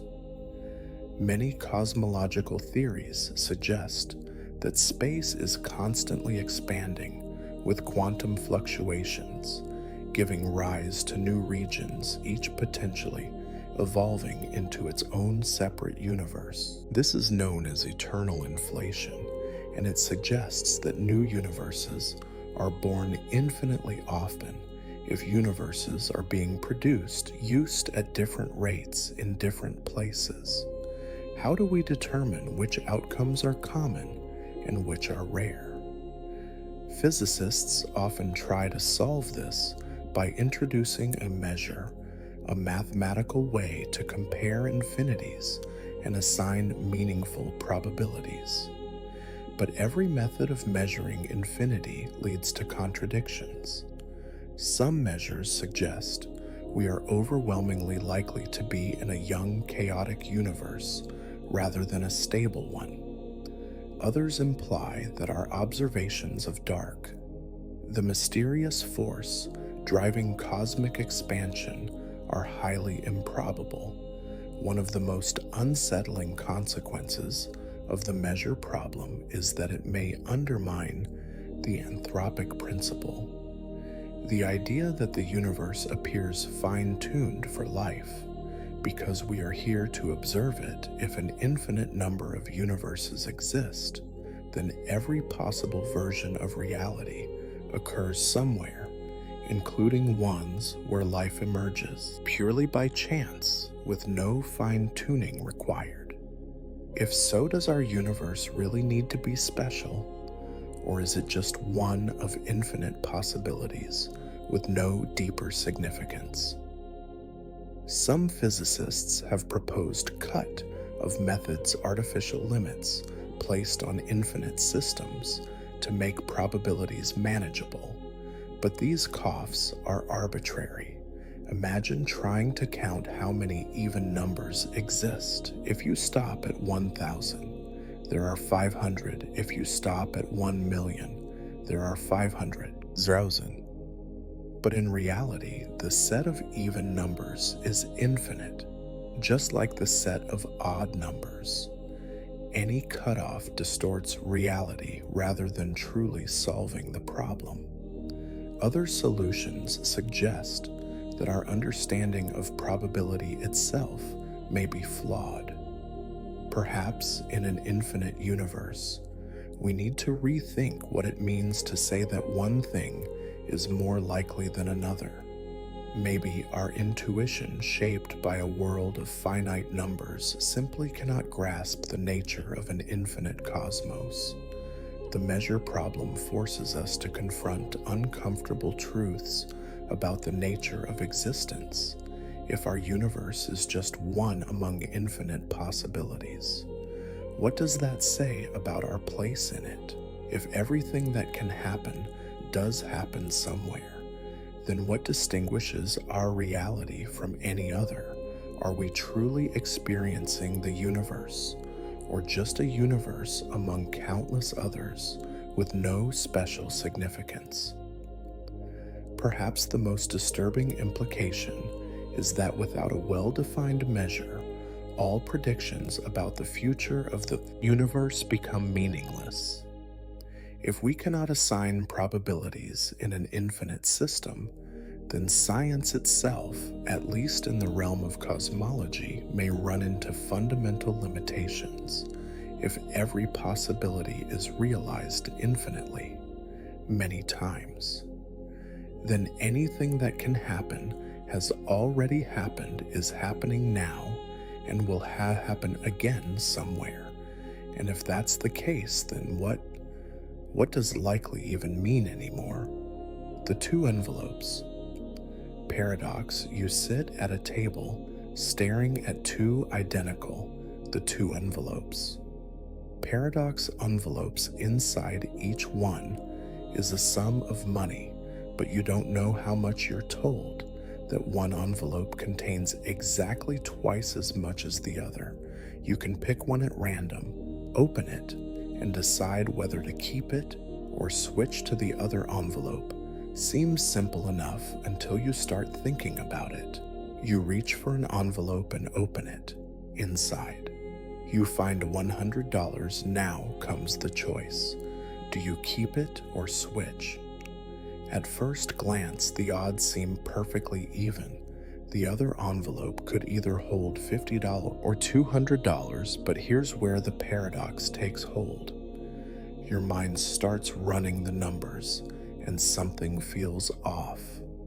If the other envelope holds $200, switching would double your money. If it holds $50, switching would cut your money in half.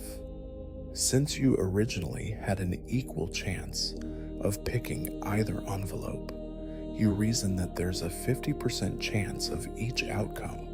Now you try to calculate your expected winnings.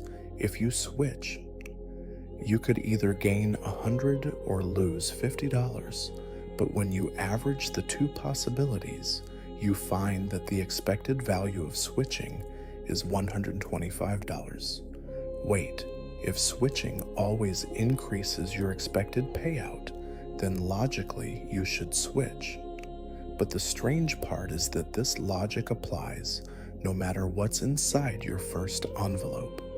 If you had picked the other one first, the exact same reasoning would convince you to switch back. This creates an infinite loop of doubt. You should switch, but then you should switch again and again forever. How is this possible? The paradox arises from the way probability and expectation are being used when you open the envelope. You assigned equal probabilities to the other envelope, containing either half or double the amount, but that assumption only makes sense before you see the number inside. Once you've opened it, the total amounts aren't random. They were already chosen by a hidden rule that you don't know. The mistake is treating your revealed number as if it were randomly assigned, when in reality it was already determined by the setup of the game. Another way to resolve the paradox is to realize that it depends on an infinite scale of money. If there's no upper limit to how much money the envelopes could contain, then yes, switching always seems to make sense. But in reality, money isn't assigned infinitely.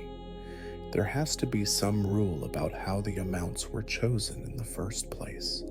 Without knowing that rule, the probabilities become meaningless.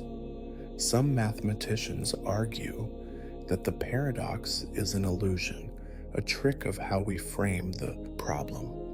The way we set up the expectation calculation leads to an answer that feels logical but is actually misleading others.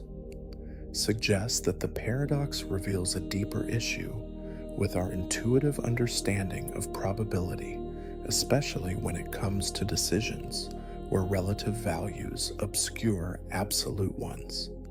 But maybe the most unsettling answer is that there isn't a rational way out. The paradox traps you in an endless cycle where every logical step leads you back to the same uncertainty. No matter what you do, you can't shake the feeling that you've made the wrong choice. So do you switch or stay? The paradox doesn't just question probability, it forces you to confront the limits of rational decision-making itself. Causal loop paradoxes. A man walks into a bookstore and finds an old dusty causal loop paradoxes manuscript on the top shelf. As he flips through its pages, he realizes it contains detailed instructions for building a time machine. He spends years deciphering the text, constructing the machine, and eventually traveling back in time. Upon arrival, he feels an inexplicable urge to leave the very same manuscript in the bookstore where decades later his past self will find it. But who wrote the manuscript? It was never actually created by anyone. It simply exists, looping through time without an origin. This is a causal loop paradox, a situation where an event is wrapped in a circular cause and effect chain with no discernible beginning. A person, an object, or even knowledge itself can become stuck in time, existing purely because it was always meant to imagine. A scientist receives blueprints for an advanced technology from a visitor claiming to be from the future. The scientist builds the device, and years later he sends the same blueprints back in time to his younger self. The knowledge has no point of origin. It simply exists within the loop. Did the scientist invent the technology, or did it invent itself? The problem with causal loops is that they defy the fundamental nature of cause and effect. Normally, things happen in a sequence. A leads to B and B leads to C. But in a causal loop, the sequence folds in on itself, creating a timeline that is self-sustaining but logically incomplete. It challenges the very idea that events need a beginning. One of the most famous examples is the predestination paradox, a version of the causal loop, where someone tries to change the past only to inadvertently cause the event they were trying to prevent. A time traveler goes back to warn a scientist about a disaster, hoping to prevent it, but in the process, the warning triggers the exact chain of events that lead to the catastrophe. Instead of breaking the cycle, they unknowingly become part of the loop. There's also the ontological paradox, which applies to objects and information that seemingly appear out of nowhere.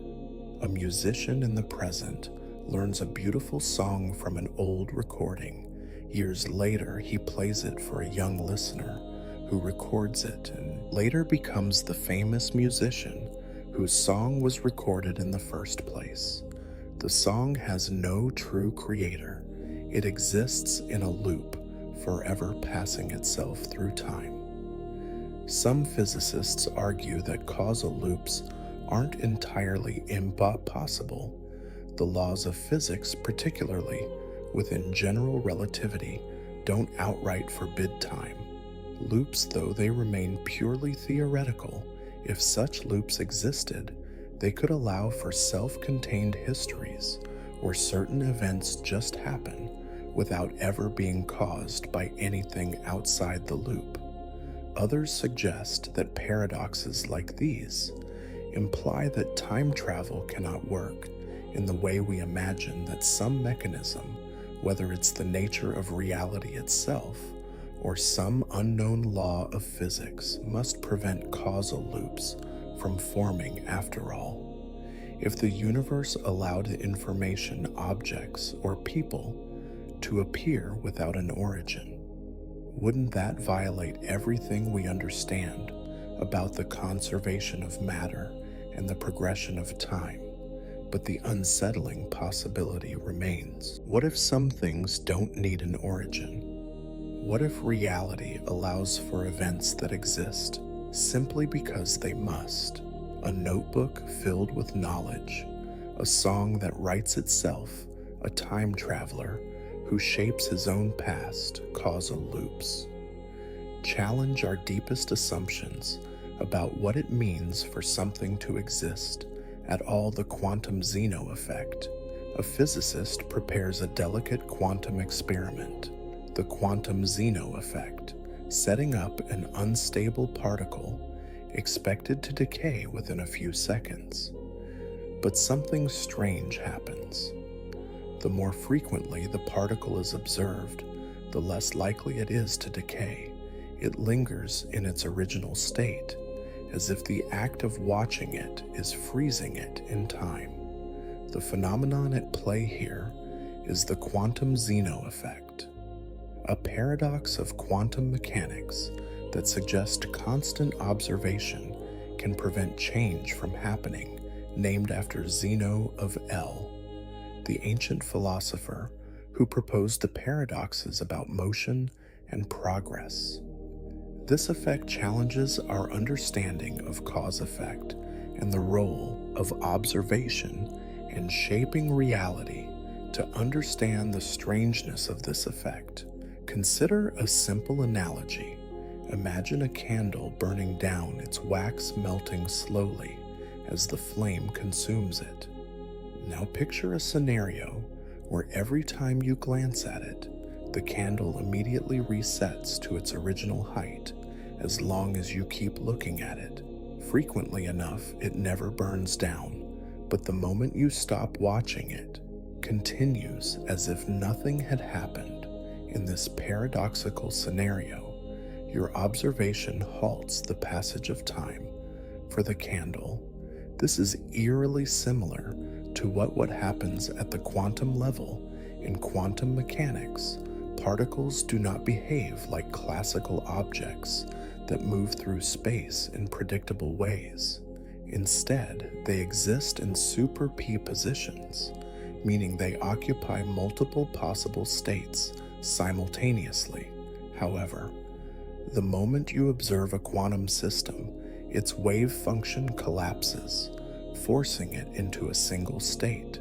If you observe it over and over again, at the right intervals, you can prevent it from transitioning to a different state, effectively trapping it in place. This means that the very act of measurement dictates whether a particle changes or remains unchanged. This isn't just a strange thought experiment. The quantum Zeno effect has been confirmed. In real-world experiments, scientists have observed that certain particles, when measured rapidly enough, appear to freeze in their initial state, defying expectations about how they should evolve over time. Physicists have conducted tests using atoms, photons, and superconducting qubits, finding that repeated observation prevents their natural decay. This suggests that measurement isn't just a way to passively gather information about a system, it actively alters the system's evolution. But the implications of the quantum Zeno effect stretch far beyond atomic particles. It raises unsettling questions about the nature of time, consciousness, and reality itself. If observing something over and over again can prevent change, then is time truly flowing continuously, or is it only real when measured? What if at some fundamental level, time is not an independent force, but something tied directly to observation? This idea touches on an even deeper mystery. If all things require measurement to truly change, then what was time doing before conscious observers existed to measure it? Even more unsettling is the idea that the quantum Zeno effect could in theory be applied to biological systems if rapid observation can stop atomic decay. Could it also, under extreme conditions, halt the processes responsible for aging or even death? Some physicists have speculated, half-jokingly, that a perfectly aware consciousness, one that is somehow observing itself in an unbroken loop, could exist in a kind of frozen state, untouched by the natural flow of time. This idea mirrors certain concepts in Eastern philosophy, Opi, which suggests that reality is shaped by awareness and that observation itself is a force. This paradox also connects, though, to a broader mystery in quantum physics known as the measurement problem. The unresolved question of why the act of measuring a quantum system forces it into a definite state, if observation truly plays a fundamental role in shaping the behavior of particles, then what does this imply about the universe itself?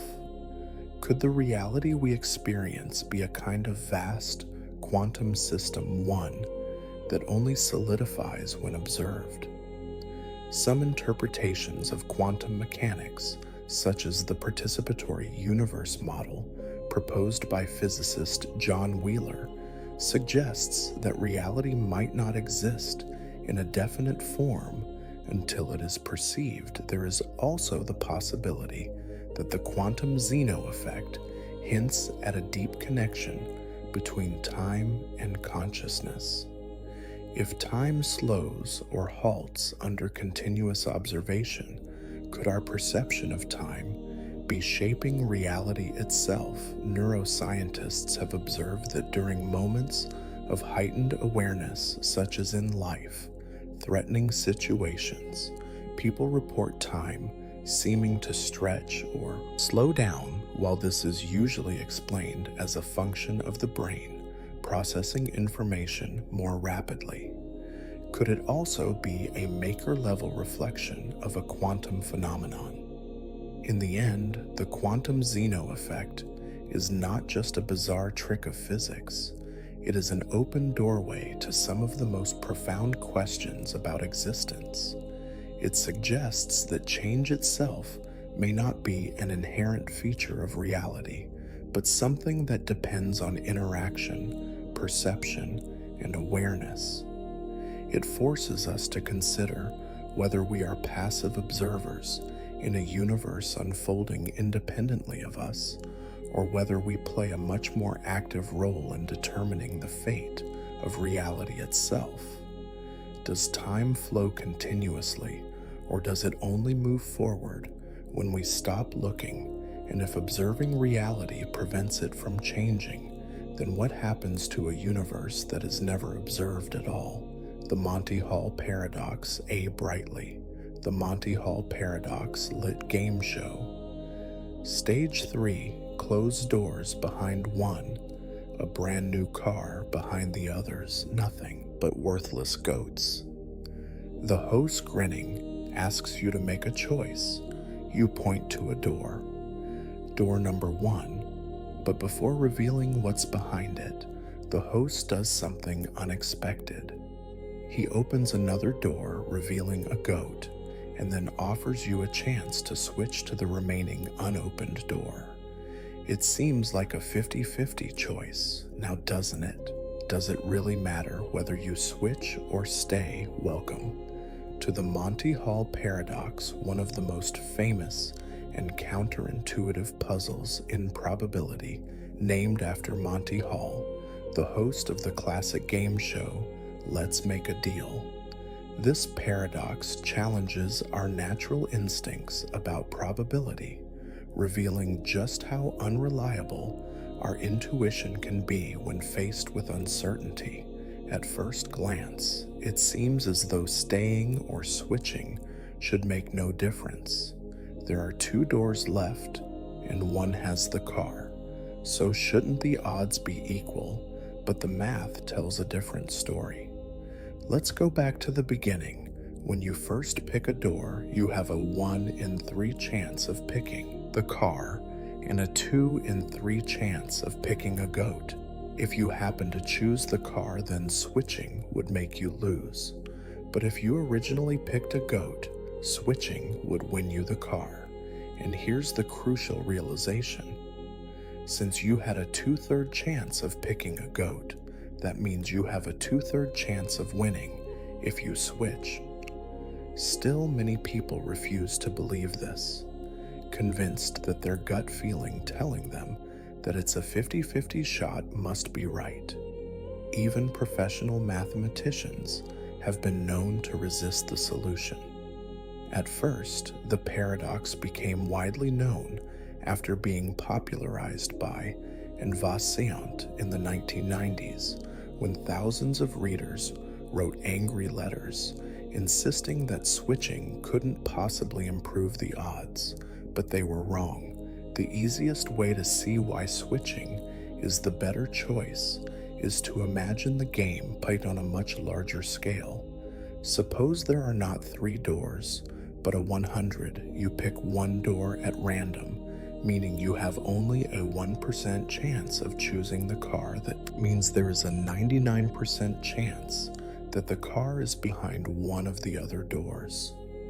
Now Monty Hall, who always knows what's behind each door, reveals 98 goats leaving.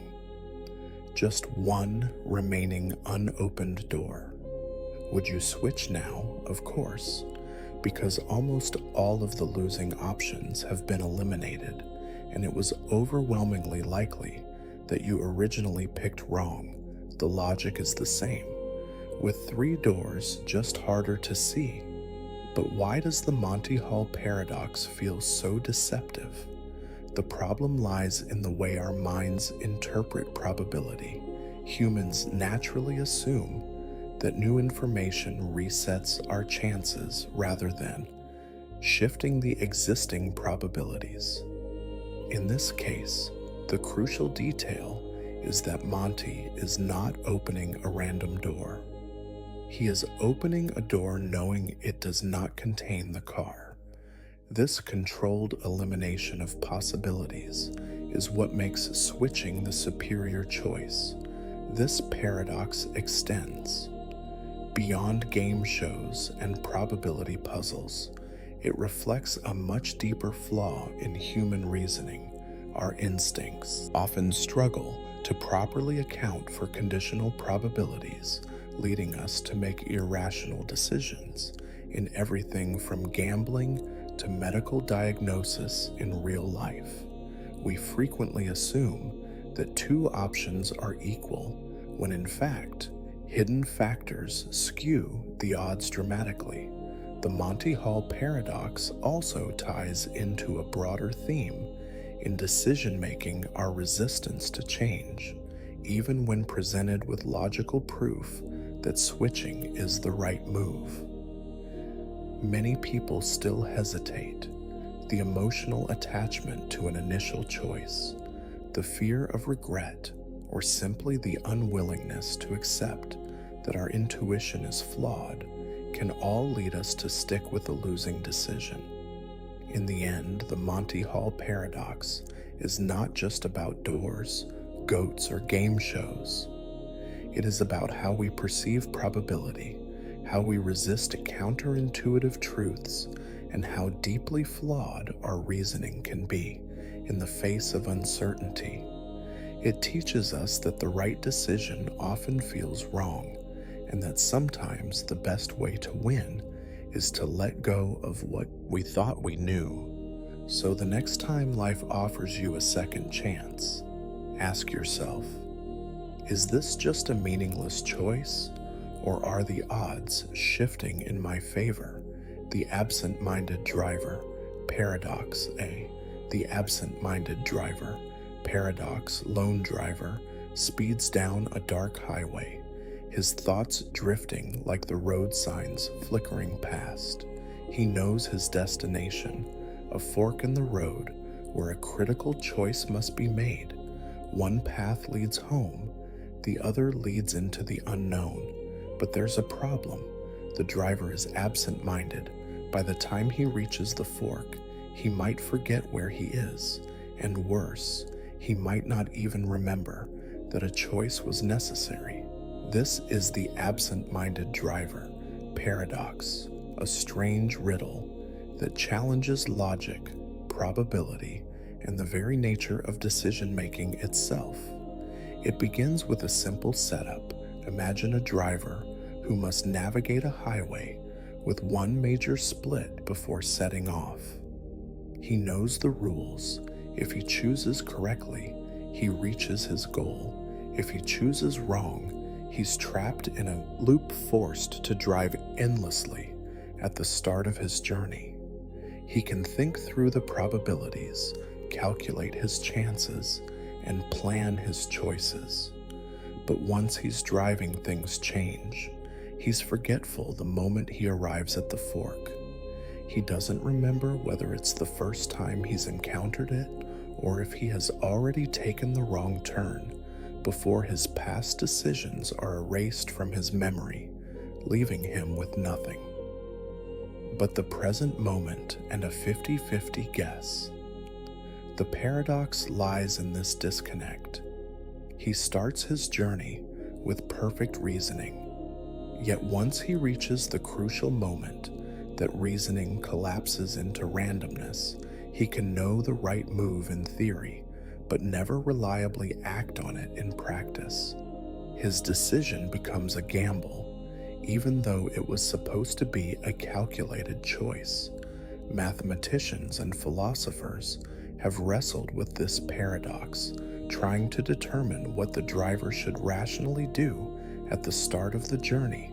Probability suggests he should take the correct exit the first time he encounters the fork, but because he won't remember if he's already made a mistake, he will always feel as though he's encountering the fork for the first time, making each decision seem equally uncertain. This breakdown of logic into chance is what makes the paradox so unsettling. It reveals how the limits of memory and perception can override pure reason at its core. The absent-minded driver paradox exposes a deep flaw in the way we think about rational decision-making. In theory, choices should be made based on the best available information, but what happens when we don't know whether we're experiencing something for the first time or repeating an error in life? We often believe we are making fresh decisions unaware that we might be retracing our own mistakes. This paradox extends beyond a simple thought experiment. It echoes into real-world dilemmas, from economic decisions to moral choices. How often do we assume we're acting wisely only to be caught in cycles of repeated errors?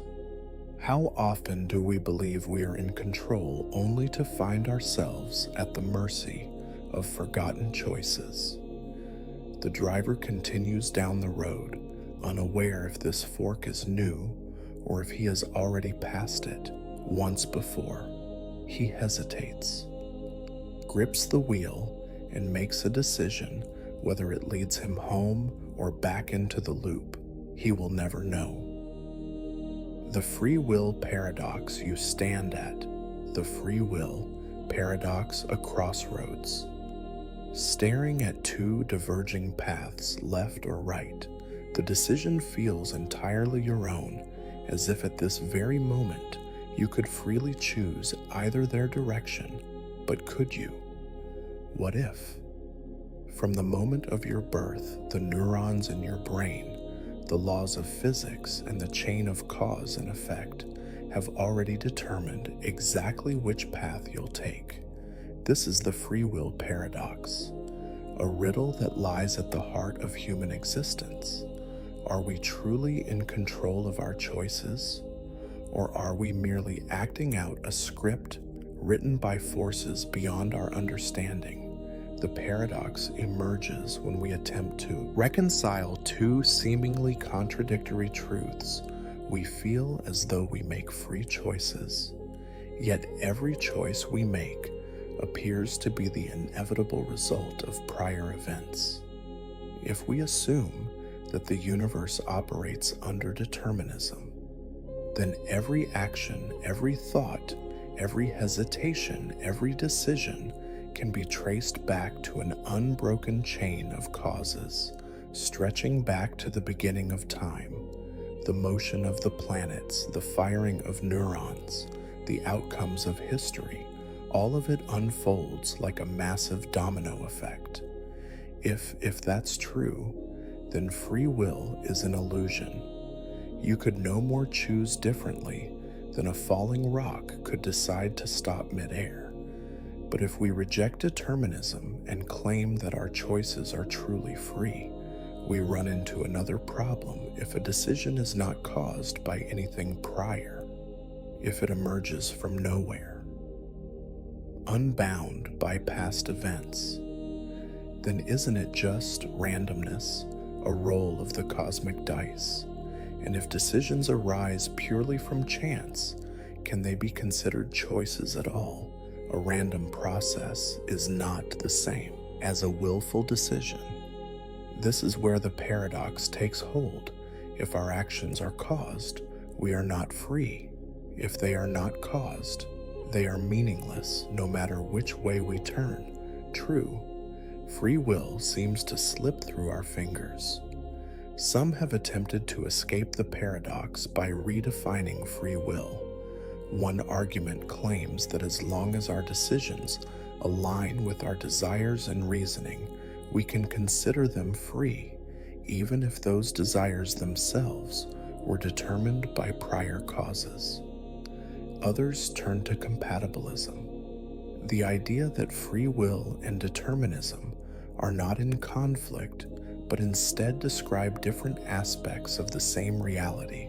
Under this view, your choices are determined, but because they are shaped by your own mind and reasoning, they still belong to you. Quantum mechanics adds another layer of complexity. Unlike classical physics, where everything follows strict causal rules, quantum theory introduces an element of uncertainty. Some have speculated that this randomness could create a loophole for free will, but randomness alone does not create meaningful choice. The problem remains unsolved, and so we are left in a strange place. We feel like conscious agents actively deciding our fate, but the paradox whispers otherwise. If we are bound by causality, then every word, every movement, every belief was always inevitable. If we are free, then our choices must somehow escape the web of cause and effect, yet without descending into chaos. So did you freely choose to listen to this? Or was it always going to happen? Maybe the choice was never really yours to begin with. The paradox of the criterion, how do? The paradox of the criterion, you know what you know. It seems like a simple question. At first, you rely on reason, evidence, or experience. But how do you know those sources are reliable? What standard are you using to separate truth from illusion, knowledge from deception, and more importantly, how do you justify that standard itself? This is the paradox of the criterion, a problem that cuts to the core of epistemology, the study of knowledge itself. It challenges our ability to determine truth by revealing a circular trap. In order to judge whether something is true, we need a reliable method, but in order to know if the method is reliable, we first need a way to verify it, and to verify that verification, we need yet another standard, which also needs to be justified. The cycle never ends. Consider a simple example. Suppose you claim that you can trust your senses because they consistently provide information about the world. But how do you know that consistency proves reliability? Because your reasoning tells you so. But how do you know your reasoning is sound? Because it makes logical sense. But who determines what logic itself is? Every attempt to establish a foundation for knowledge ends up requiring another deeper foundation, one that itself cannot be independently verified without assuming its validity.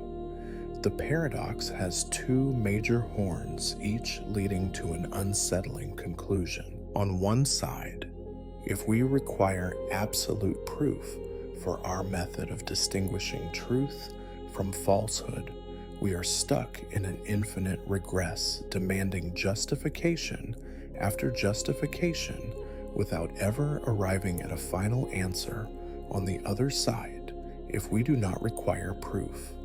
If we simply assume that some methods are valid without justification, then we risk basing our entire understanding of reality on an arbitrary, unverified foundation.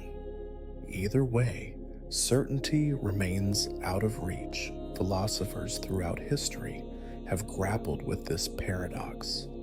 The skeptics, such as Sextus Empiricus, argued that because no ultimate criterion can be established, we must suspend judgment on all knowledge claims. Others, like Dart, attempted to escape the trap by proposing a self-evident starting point, his famous cito ergo sum.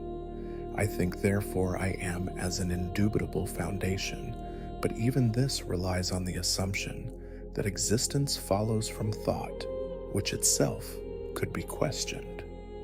Some modern thinkers are aru. That knowledge is more like a web than a hierarchy with beliefs supporting one another in a coherent system, rather than resting on a single, ultimate foundation. But even this does not solve the problem. Coherence alone does not guarantee truth. A well-structured delusion is still a delusion. So where does that leave us? Are we forever trapped in an epistemic loop, unable to prove anything beyond doubt? Or do we simply take certain assumptions on faith and move forward despite the uncertainty? The paradox of the criterion exposes a fault line in human understanding, a reminder that even the most basic knowledge rests on unprovable foundations, and so the question lingers: how do you know what you know, and how do you know that you know it? Newcomb's paradox. Imagine standing in Newcomb's paradox. Front of two boxes. One is transparent and contains a crisp 1,000 bill. The other is opaque, its contents unknown. You are given a choice. Take only the opaque box or take both boxes. The catch. Highly advanced entity, a super intelligent predictor, has already foreseen your decision if it predicted that you would take only the opaque box. It placed $1 million inside, but if it predicted that you would take both boxes, it left the opaque one empty. This is Newcomb's paradox, a thought experiment that seems to pit rational decision-making against itself. No matter how you analyze it, something about it feels contradictory. On one hand, the money is either in the opaque box or it isn't. It was placed there in the past, meaning your choice now shouldn't affect what's inside. But on the other hand, this predictor is infallible. If you take both boxes, you will almost certainly find the opaque one empty. If you take only the opaque box, you will almost certainly find $1 million W waiting for you. So what do you do at first? The logic seems clear if the opaque box already contains money. Taking both boxes gets you the most possible cash from $1,001 instead of 1 million. But if it's empty, taking both boxes gets you only 1,000 instead of nothing. By that reasoning, you should always take both boxes. This is the approach of causal decision theorists who argue that your current action can't change the past. The money is already there, or it isn't. So maximizing your outcome means taking both. Yet time and again, those who take only the opaque box walk away $1 million richer. Those who take both leave with only 1,000. This is where evidential decision theory comes in a different way of thinking about choice. Instead of asking what your action causes, it asks what it suggests. If you one-box it, indicates that you're the kind of person who won boxes, meaning the predictor would have seen this in advance and placed the money inside. If you two box it, suggests that you are a two-boxer, and the predictor likely left the opaque box empty. The paradox hinges on the nature of prediction itself. How can your decision made in the present be accurately predicted in the past? If the predictor is truly infallible, is free will even real? And if free will isn't real, does the choice itself even matter? Some attempt to resolve the paradox by arguing that a perfect predictor is impossible. It cannot exist without violating causality, but this doesn't eliminate the tension at the heart of the problem. What if the predictor is just extremely accurate rather than perfect if it is correct 999% of the time? The results would be nearly identical, and if that's the case, shouldn't just steal one box, knowing that almost everyone who does walks away with a fortune? Others argue that the paradox reveals something deeper about human reasoning. Traditional logic assumes a clean break between past and future cause and effect. But what if reality doesn't work that way? What if our choices are embedded in a web of causation, stretching across time, so that choosing now is part of what determined the past?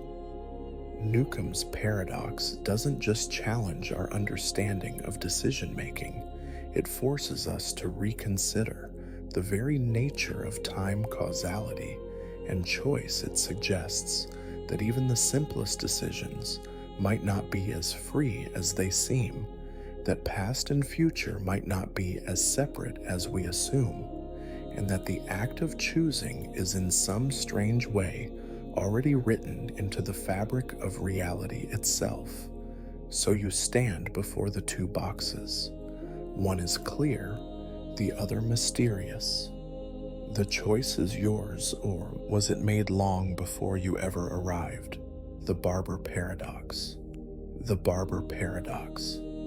A small town has a peculiar rule. Every man must be clean-shaven, but not everyone shaves themselves.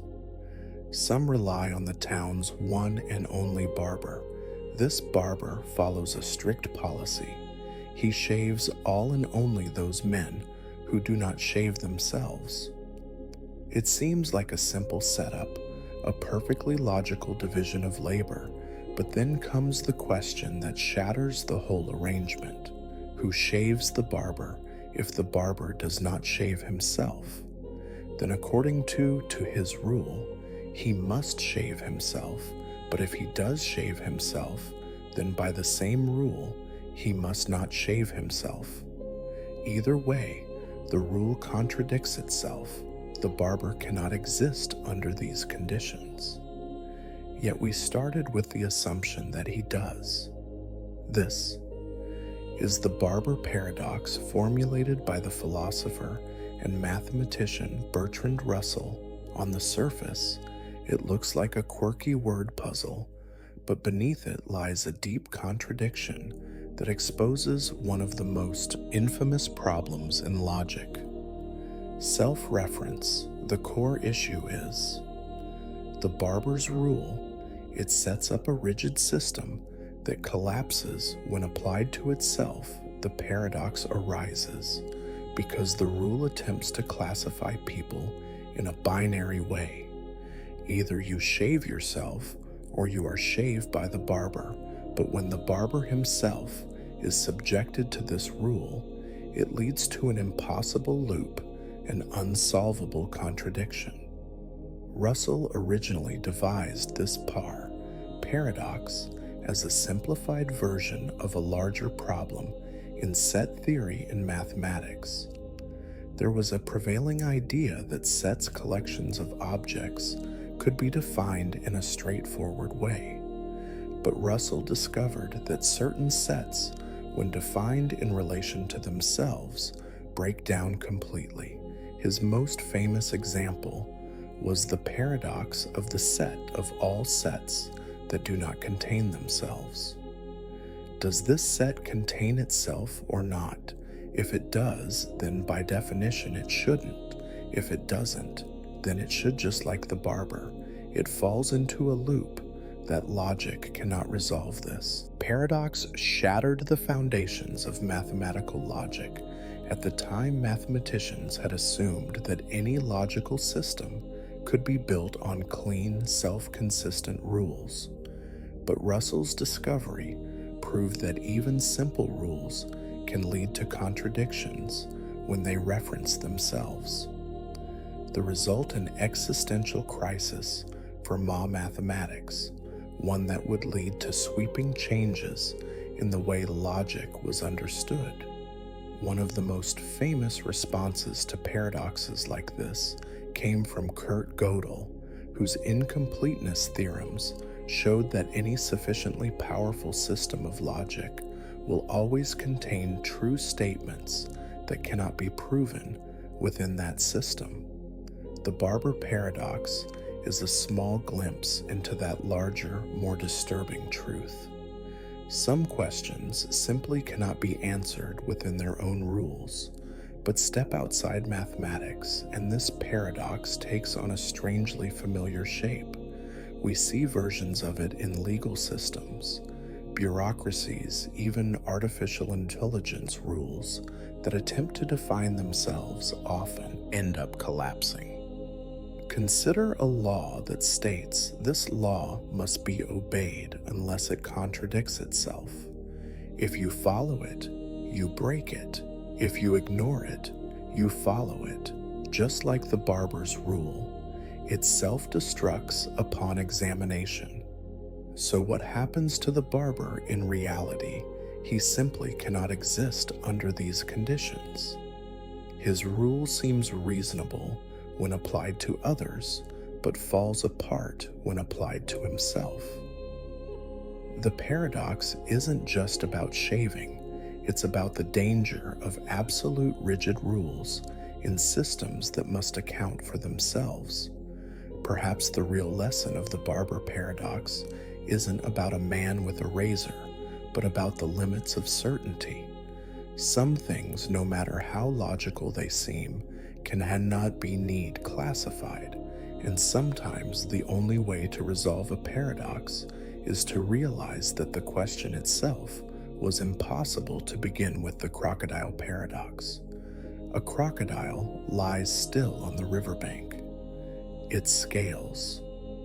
The crocodile paradox glistening in the sun in its powerful jaws, it holds a child snatched from a desperate parent who stands trembling before the beast.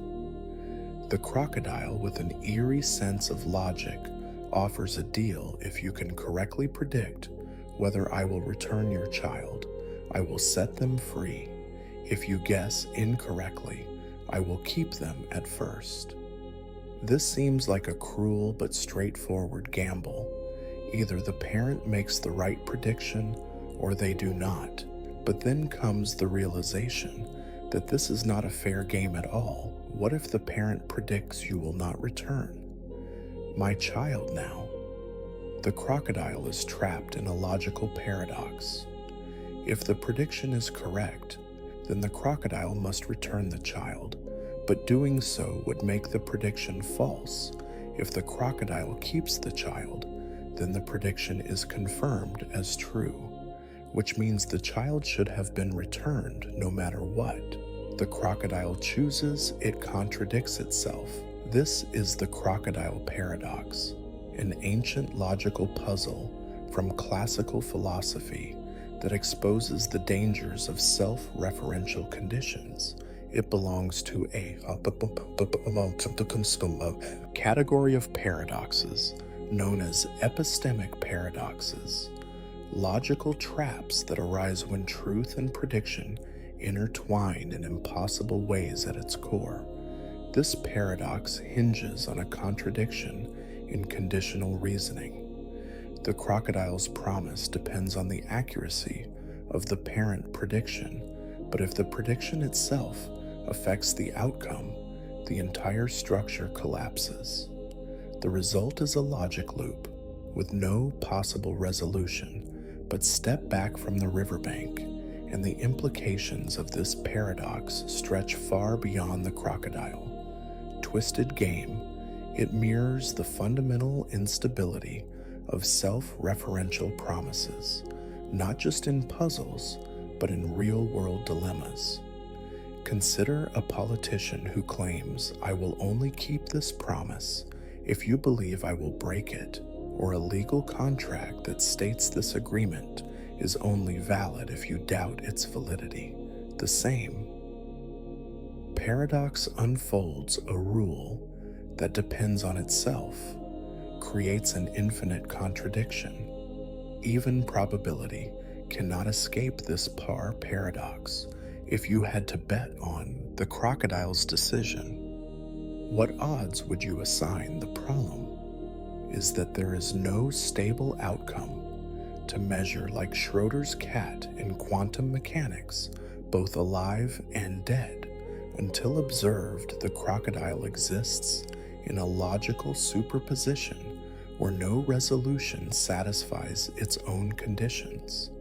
The paradox also exposes a deeper question about the nature of promises and trust. The crocodile, in some sense, becomes an entity beyond logic, a trickster force that forces us to confront the fragility of certainty. If a promise is contingent on a prediction, and that prediction affects the promise, can any agreement ever be truly reliable? Some interpretations of the paradox suggest a possible escape. The crocodile, being the one who set the rules, can simply choose to act irrationally, breaking logic itself. But this raises a disturbing possibility. What if reality, like the crocodile, does not always obey perfect reason? What if paradoxes are not just puzzles, but cracks in the structure of logic itself? In the end, the crocodile paradox does not offer a clear solution because it is not meant to be solved. It is a mirror reflecting the strange edges of reason where certainty dissolves, and in that moment, as the crocodile watches the parent struggle with an answer, it is no longer just a beast, it is a that. Sometimes, no matter how carefully we think, some questions have no escape. The whole paradox, a whole, is the whole. Paradox, nothing. It is the absence of something, a gap in reality, a place where matter should be but isn't. And yet, despite being defined by emptiness, a whole undeniably exists. You can fall into one, you can dig one, you can even own one. But this raises a strange and unsettling question. How can nothing be something? This is the whole paradox. A philosophical puzzle that challenges our understanding of existence, absence, and the nature of reality itself. We talk about wholes as if they are real things. There is a hole in your sock, a hole in the ground, a black hole in space. But what exactly are we referring to? A sock is made of fabric. The ground is made of earth. Space is a vast field of matter and energy, but a whole whole. It is defined not by what is there, but by what is missing. The paradox is deceptively simple. If a whole is nothing, then how can we describe its size, its shape, its depth? A hole in the wall can be measured, mapped, and even repaired, but what is actually being measured, the hole itself, or the material surrounding it? Suppose you fill a hole with dirt. The hole is gone, yet the dirt remains. Did the hole truly exist in the first place, or was it just an illusion created by the absence of material? This paradox has haunted philosophers and scientists alike. The ancient Greek philosopher Parmenides argued that non-existence cannot exist. meaning a whole being defined by absence should be impossible. Yet we see and interact with wholes constantly, meaning they must exist in some form.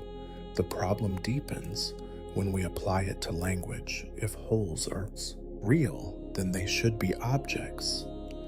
We can count and manipulate. If they are not real, then why do we talk about them as if they are modern physics?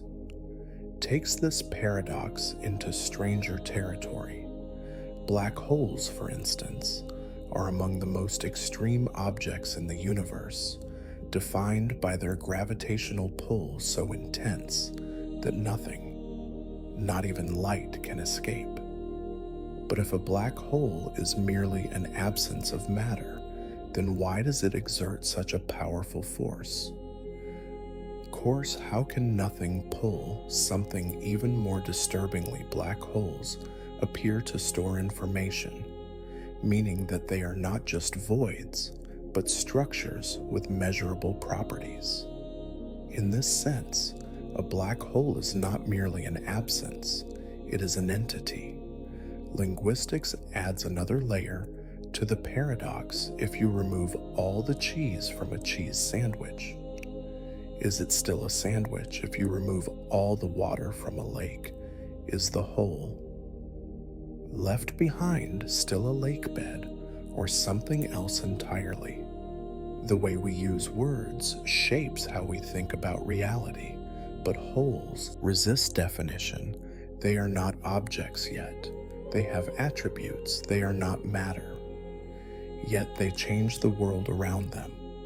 Some have tried to resolve the paradox by claiming that wholes are not things but properties, the way wetness is a property of water. But this does not fully explain why we talk about wholes as if they exist independently.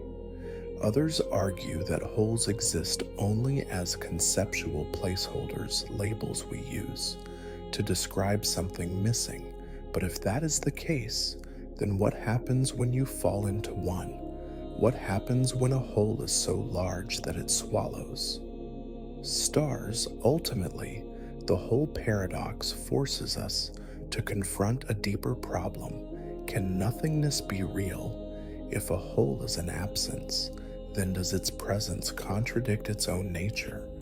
The more we try to define it, the more it slips through our grasp. How it in logic itself? Perhaps in the end, wholes exist not in space, but in thought, gaps in understanding that, like the empty places they describe, can never truly be filled. The information paradox of black holes at the edge of the universe. Beyond the information paradox of black holes. The reach of light lies one of the greatest paradoxes in modern physics, a contradiction so profound that it threatens to unravel our understanding of reality itself. It begins with a question that seems deceptively simple. What happens to information when it falls into a black hole? The answer should be straightforward, but it isn't. This is the information paradox of black holes, a clash between two of the most fundamental theories in physics: general relativity and quantum mechanics on one side. Einstein's general relativity tells us that black holes are regions of space so dense that nothing, not even light, can escape. Once something crosses the event horizon, the point of no return, it is lost forever on the other side. Quantum mechanics tells us that information, the fundamental description of a system's state, can never be destroyed. But if information falls into a black hole and disappears, then something has gone terribly wrong. To understand why, imagine you throw a book into a fire. At first glance, the information in the book is gone, burned to ash. But at a microscopic level, the fundamental particles that made up the book still exist in theory. If you had perfect knowledge of every interaction, you could reconstruct the book from the ashes. Information is never truly lost. It only changes form, but a black hole does not work like fire.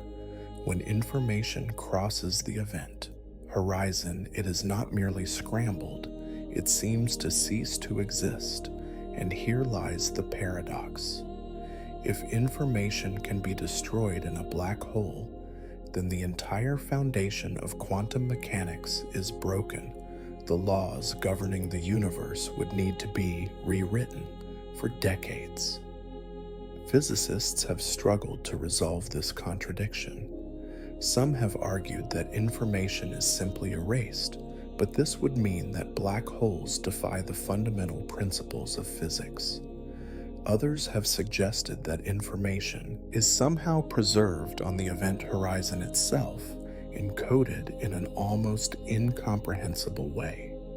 This idea led to the concept of the holographic principle, the idea that reality at its deepest level may function like a hologram, where three-dimensional information is somehow stored on a two-dimensional surface. But perhaps the strangest solution comes from Hawking radiation. First proposed by physicist Stephen Hawking, according to quantum mechanics. Black holes are not entirely black. They slowly evaporate, emitting radiation over time. This process suggests that black holes do not last forever. Eventually, they shrink and vanish. But if a black hole evaporates, what happens to everything that fell inside? Does the information return, or does it disappear along with the black hole? Hawking initially believed that information was permanently lost, a conclusion so unsettling that it sparked one of the biggest debates in modern physics. Later, theories proposed that information is somehow encoded in the Hawking radiation itself, leaking out in a form we do not yet understand.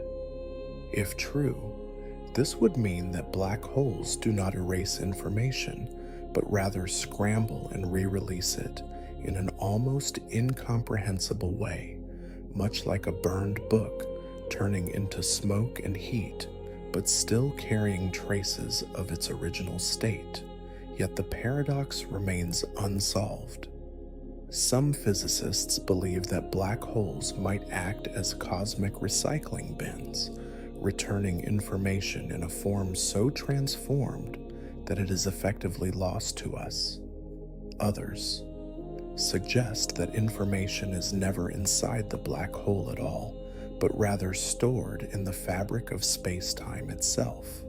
More radical ideas propose that black holes lead to parallel universes with information escaping into dimensions we cannot perceive. The information paradox of black holes is not just a problem for physics, it is a problem for reality itself. If information can be destroyed, then the laws of nature are incomplete. If it is preserved oberved, then black holes are not what they seem somewhere in the depths of the cosmos. An answer exists. But for now, black holes remain more than just cosmic voids. They are puzzles, swallowing not just matter and light, but the very fabric of our understanding, the self-reference.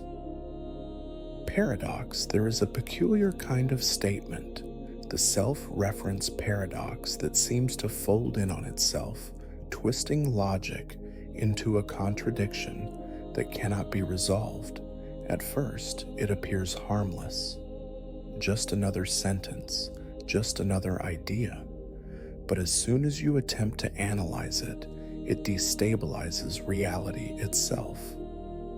This is the self-reference paradox, the strange and unsettling result of logic turning back on itself at its core. Self-reference occurs when a statement Rule or system refers to itself in a way that creates a logical contradiction. The most famous example is simple, yet profoundly troubling. This statement is false. If the statement is true, then it must be false. But if it is false, then it must be true. The statement exists in a suspended state, forever trapped in an endless loop. It refuses to settle into either truth or falsehood, exposing a fundamental weakness in the way we define logic itself. But this paradox is not just a linguistic trick. It is a deeply unsettling flaw that extends far beyond words. It lurks at the very foundation of mathematics, philosophy, and even artificial intelligence. Consider Russell's paradox, which shattered the foundations of set theory in the early 20th century. Mathematician Bertrand Russell noticed a contradiction in how sets or collections of objects can define themselves. Imagine a set that contains all sets that do not contain themselves. Does this set contain itself? If it does, then by definition it should not. But if it does not, then it must contain itself. The entire system collapses into contradiction in mathematics and logic. Self-referential paradoxes threaten the very idea of consistency. This led to Goel's incompleteness. Theorems, which proved that within any sufficiently complex system, there will always be true statements that cannot be proven. In other words, no system of logic can ever be complete. It will always contain gaps, unavoidable blind spots created by its own internal contradictions. The implications are staggering if self-reference undermines the foundations of logic. What does that mean for our understanding of truth itself? Can we ever build a perfect system of knowledge if every attempt eventually collapses under its own weight in the realm of artificial intelligence? The self-reference paradox is not just a theoretical concern. It is an existential problem. A machine programmed with strict logical rules can be trapped by self-referential loops. If an AI encounters a contradiction, like obey this command, where the command is ignore this command, it can be thrown into a computational deadlock, unable to proceed. Some theories even suggest that true artificial consciousness might be impossible without some form of paradox resolution, meaning that to truly think like a human, a machine must be able to handle illogical contradictions without breaking. And then there is the question of consciousness itself. What happens when the mind turns inward, trying to understand itself? Neuroscientists and philosophers have long debated whether self-awareness is inherently paradoxical. Can a mind ever fully understand itself? Or does it become trapped in an infinite loop of self-reference, like a camera pointed at its own screen? Some have suggested that consciousness is nothing more than a recursive illusion, a process C that continually references itself without ever arriving at an objective truth. The self-reference paradox is not just an abstract problem. It is woven into the very structure of existence. It appears in logic, mathematics, artificial intelligence, and even in the nature of human thought. It suggests that certain questions may never have answers, that some truths may always remain just out of reach. Perhaps the real paradox is this: if self-reference can destabilize reality, does that mean reality itself is built on something unstable? Or is it possible that paradoxes are not flaws in the system, but rather the only things keeping it together. Paradox of thrift. Most people grow up believing that saving money is a paradox of thrift-wise and responsible habit. Set aside part of your income, build a safety net, and ensure financial security for the future. On an individual level, this makes perfect sense. But what if saving, when practiced by an entire society, actually causes economic collapse instead of stability? This is the paradox of thrift, a counterintuitive phenomenon in economics that suggests what is beneficial for one person can be disastrous for everyone when applied on a large scale. At its core, the paradox reveals a strange contradiction. While saving money helps an individual accumulate wealth, widespread saving across a population can weaken the economy by reducing overall demand. It works like this. When people choose to save instead of spend, businesses sell fewer goods and services. As revenues drop, companies cut costs, often by laying off workers or reducing wages. Unemployment rises, people have even less money to spend. Demand shrinks further, and the cycle continues. The very thing people fear, a worsening economy, ends up happening precisely because they acted cautiously to avoid it. To see this paradox in action, imagine a small town where most of the population works for a handful of businesses, perhaps a bakery, a clothing shop, and a furniture store. If the townspeople suddenly decide to save more money by cutting back on non-essential purchases, the bakery sells fewer pastries, the clothing shop sees fewer customers, and the furniture store has unsold inventory piling up in response. Business owners may lay off employees or reduce their wages to compensate for lost revenue, but those very employees are also the town's customers. The unemployed bakery worker now has even less money to buy clothes or furniture. The store owners, in turn, feel the downturn and cut back further. The cycle continues, and soon, what started as a cautious effort to save money has triggered economic decline across the entire town. This problem doesn't just apply to small communities. It plays out on a national and global scale during economic downturns like the Great Depression of the 1930s or the 2008 financial crisis. People instinctively saved more and spent less.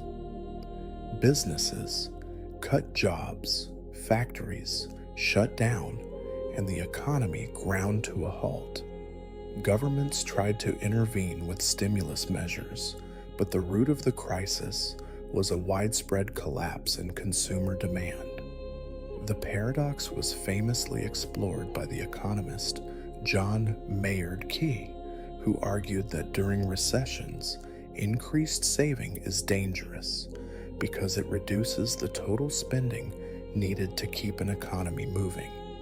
He proposed that governments should step in by increasing public spending to compensate for the drop in private spending. This is why during economic crisis, governments often introduce stimulus checks, tax cuts, or major public works projects to encourage people to spend rather than hoard their money. But this raises another uncomfortable question. If an economy depends on continuous spending to survive, does that mean saving is always a bad thing? Not quite. The paradox doesn't apply in times of economic stability when consumer demand is already high. In those cases, saving allows for investments that drive long-term growth, such as businesses expanding, banks lending, and individuals funding education or retirement. The issue arises only when saving becomes widespread during a downturn, creating a chain reaction of falling demand and rising unemployment. This paradox also challenges the idea of financial responsibility. If saving too much can hurt the economy, does that mean reckless spending is actually beneficial in an extreme scenario, a society that embraces endless consumption could avoid recession, but at the cost of sustainability, debt would rise, resources would be exhausted, and economic bubbles would form only to burst. Later, the paradox of thrift is not just about money. It's about the delicate balance between individual choices and collective consequences. The paradox reveals an unsettling truth about modern economies. Stability is built not on caution, but on the illusion of constant movement. When people stop spending, the entire system begins to unravel. It raises deeper questions about the nature of economic growth. If assumption is the engine that keeps everything running, is there ever a point where we can afford to stop? And if true, financial security comes not from saving, but from spending. Can an economy ever be truly sustainable? The causal horizon paradox. The causal horizon paradox. There is a limit to what we can see, a boundary beyond which light has never reached us.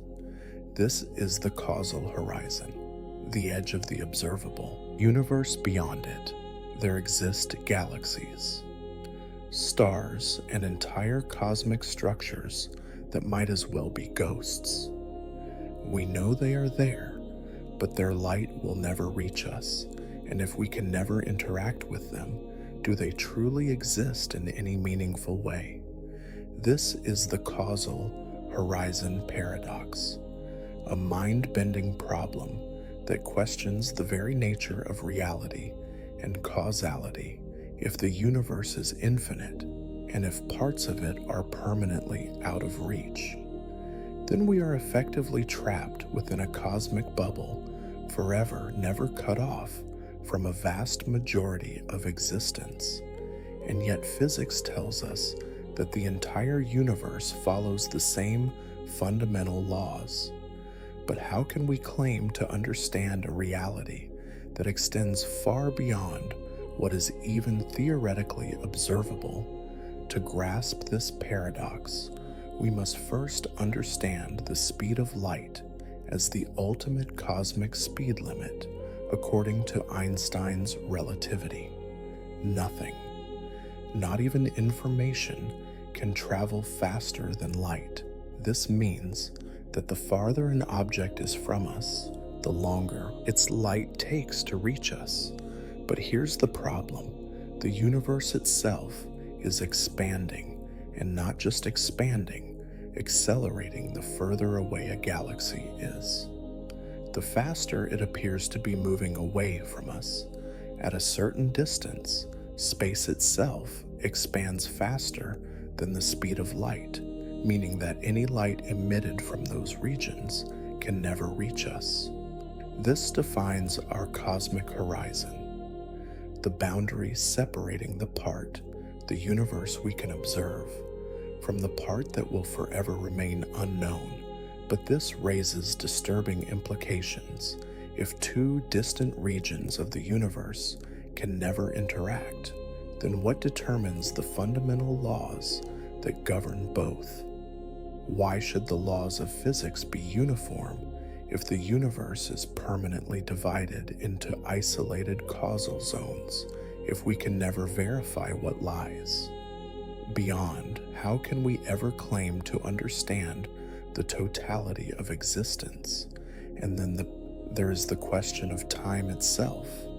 The causal horizon is not static. It changes over time as the universe expands more and more. Regions cross the threshold, drifting irreversibly beyond our ability to detect civilizations that might exist in those galaxies. If they ever did, will never be able to communicate with us. They might have seen our Milky Way long ago, but as time passes, our existence will fade from their view as if we never existed at all. This paradox becomes even stranger when applied to the future. One day, even galaxies that are visible today will recede beyond the causal horizon. If the acceleration continues, the universe will eventually become a lonely void where every remaining observer is trapped within their own shrinking bubble of space over billions of years. Entire cosmic structures will vanish, not because they cease to exist, but because they have become causally unreachable. The cosmos is not only expanding, it is erasing itself. But here's the real paradox. If we can never observe these regions, do they truly matter? Do they even exist in a way that is meaningful? This is not just a theoretical concern, it strikes at the core of physics itself. Our entire understanding of the universe is based on observable data, but if entire regions of reality are permanently hidden from us, does that mean our knowledge of the cosmos will always be incomplete? Some physicists argue that the causal horizon defines the limits of reality itself. Anything beyond it might as well not exist because it will never influence us. Others suggest that reality does not require observation, that the laws of physics must extend beyond our reach, even if we will never confirm it. But perhaps the most unsettling question is this: if the universe continues to expand, and if everything eventually slips beyond the causal horizon then in the distant future, will there come a time when nothing remains visible at all? A universe that once stretched endlessly in every direction could shrink not physically, but in terms of perception, until all that remains is a tiny island of matter adrift in an eternal void, the causal horizon. Paradox challenges everything we assume about space-time and our place in the cosmos. It suggests that reality is not a single connected whole, but an ever-fragmenting collection of isolated regions, each one cut off from the rest, as the universe races toward an unknowable fate. And if we are forever bound within a shrinking sliver of existence, then perhaps the greatest paradox of all is that the universe we think we understand may already be slipping beyond our reach. The unexpected exam, paradox A. The unexpected exam, paradox teacher announces to their class.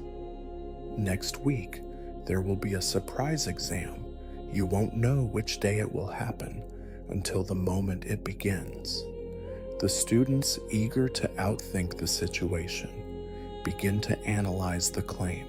If the exam were to take place on Friday, the last possible day, they would know by Thursday night that it must happen the next morning, making it no longer a surprise.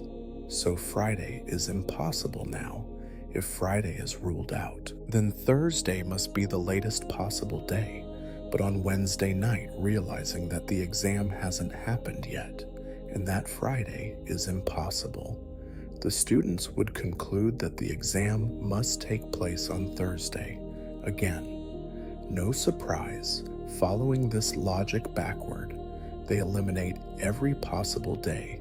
If the test cannot be a surprise on Friday, it also cannot be a surprise on Thursday or Wednesday or Tuesday or Monday.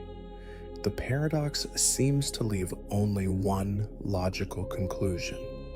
The exam cannot happen at all, yet, when the day arrives unexpectedly, the teacher hands out the exam. The students are caught completely off guard. The exam happens despite the seemingly perfect logic, proving that it shouldn't be possible. This contradiction is the core of the unexpected exam. Paradox, also known as the surprise examination. Paradox. A problem that shatters our assumptions about logic, prediction, and knowledge at its heart. The paradox plays with the idea of self-reference. The student reasoning about the exam.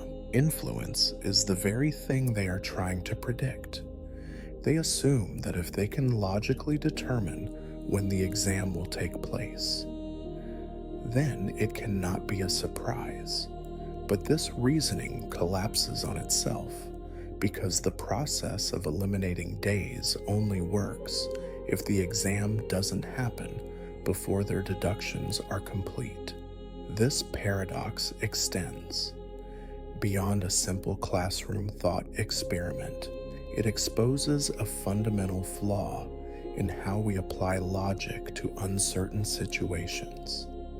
The students assume that their knowledge of the rules allows them to predict the future with certainty. But what if the act of thinking itself introduces an unavoidable blind spot? Consider this. The paradox suggests that logical reasoning may, in some cases, prevent us from accepting reality even when it is inevitable.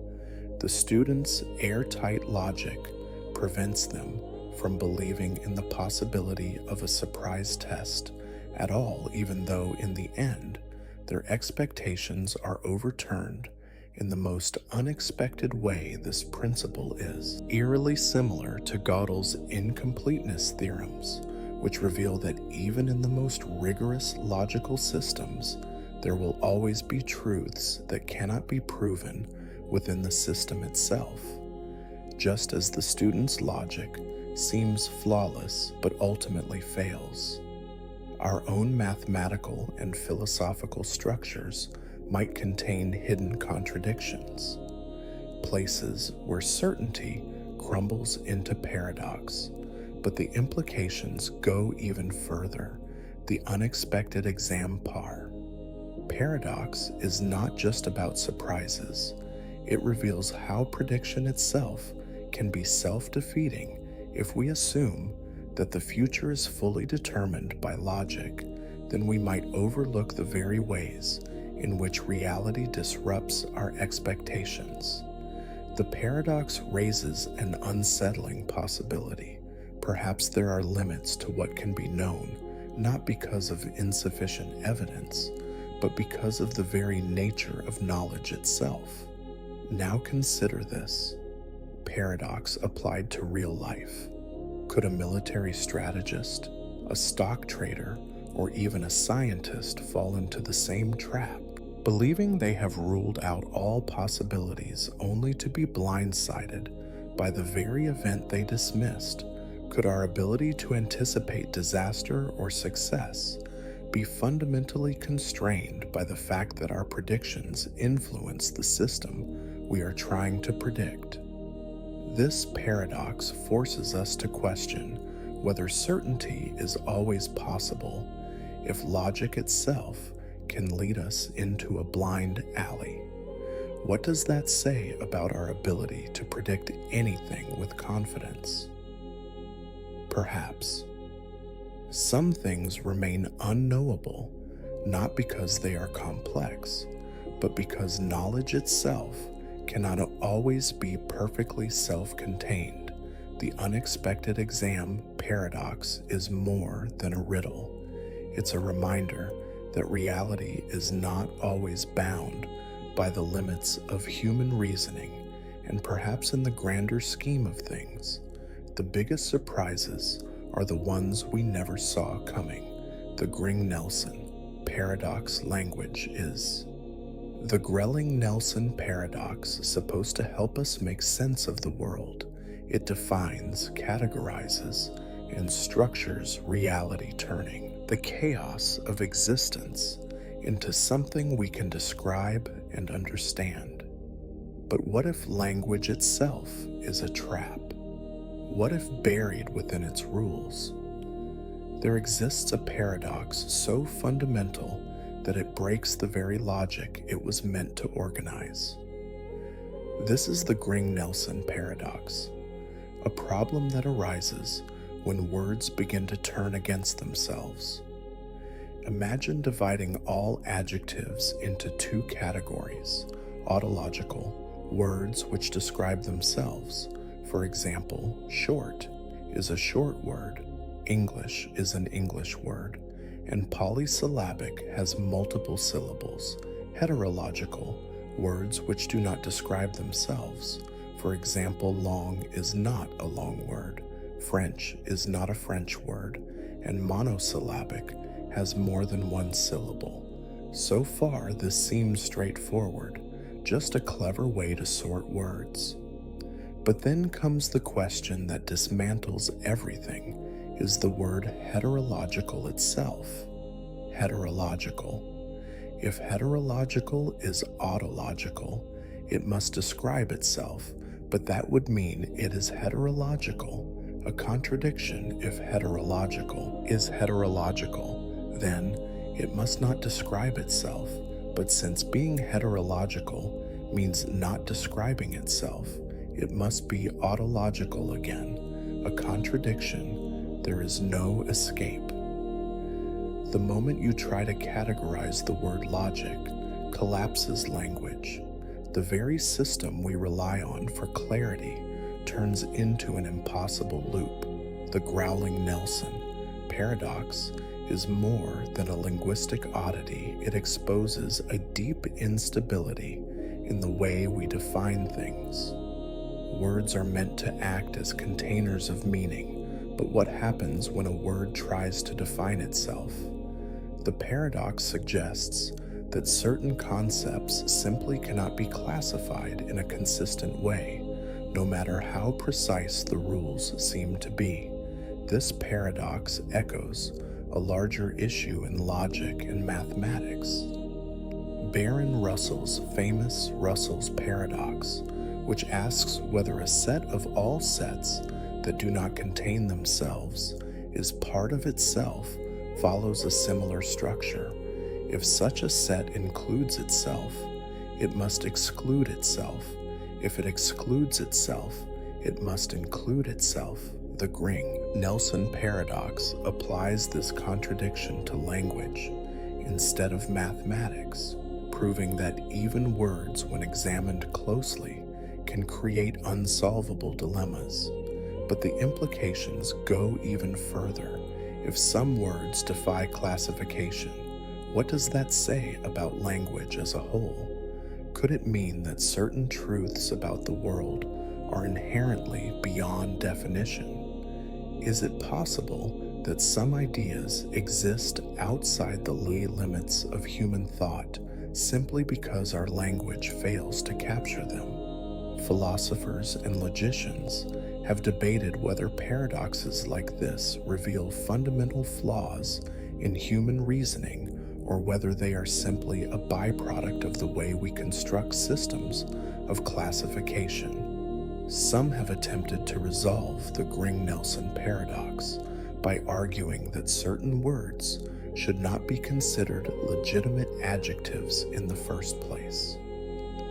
Sidestepping the problem rather than solving it, but even this approach feels unsatisfying, as it suggests that contradictions in logic must simply be ignored rather than understood in a way. This paradox mirrors the problems of self-awareness and self-reference, just as language struggles when a word tries to describe itself. Do we struggle when we try to understand our own existence? When we ask, "What am I?" or "What is consciousness?" are we running into the same kind of paradox, where the act of defining something alters the thing being defined? The Gring-Nelson paradox serves as a reminder that some questions might never have a satisfying answer, not because we lack intelligence, but because language itself might be a flawed tool for understanding reality. And if that's the case, then perhaps the greatest paradox of all is this: can we ever truly know what we cannot express? The Quinn paradox. There's a certain kind of riddle that feels like the Quinn paradox trap the moment you step into it. A sentence that coils in on itself like a snake eating its own tail. You think you've understood it, but the more you turn it over in your mind, the stranger it becomes. The Quinn paradox is one of these linguistic black holes, a paradox that challenges the very idea of self-reference and definition.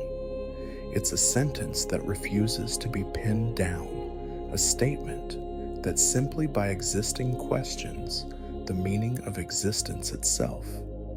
At first glance, it seems, is innocent enough. The Quinn paradox, named after the philosopher and logician Willard Van Orman, Quinn is built around a sentence that defines itself in a way that breaks language. Imagine a sentence that reads as false when preceded by its own quotation. That's it. That's the statement. But now let's take it seriously. What happens when you try to complete it? If you were to quote the sentence and place it in front of itself, you'd get something like this. Sentence is false when preceded by its own quotation. Now take a step back and try to analyze it. If this statement is true, then it must be false because that's what it literally says. But if it's false, that means it must be true. It's a perfect loop, a sentence that seems to say something, yet refuses to resolve into anything meaningful. This is where the Quinn paradox separates itself from other self-referential paradoxes, like the classic liar paradox, where someone says, "I am lying," the liar. Paradox creates an infinite loop between truth and falsehood, but the Quinn paradox is different. It's not just about contradiction, it's about the breakdown of definition itself. The moment you try to define the sentence, it slips out of your grasp, like trying to hold water in your hands to make things even stranger. This paradox isn't just an abstract curiosity. It has profound implications for logic, philosophy, and even computer science at its core. The Quinn paradox demonstrates how language can be structured in ways that defy conventional meaning. Sentences are supposed to communicate something, to point to a truth or a falsehood, but this one refuses to do either. It builds its meaning out of its own existence, making it both the subject and the object of its own definition in logic and mathematics. This type of paradox becomes even more unsettling in formal systems. Paradoxes like this suggest that self-reference can create statements that cannot be evaluated as true or false. This is a serious problem because much of logic depends on being able to classify statements cleanly.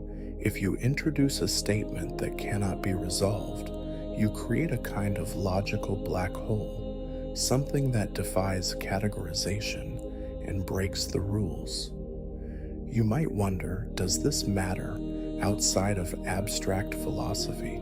Actually, yes, in computer science, self-referential statements like the Quinn paradox are directly related to issues of recursion and self-replicating programs.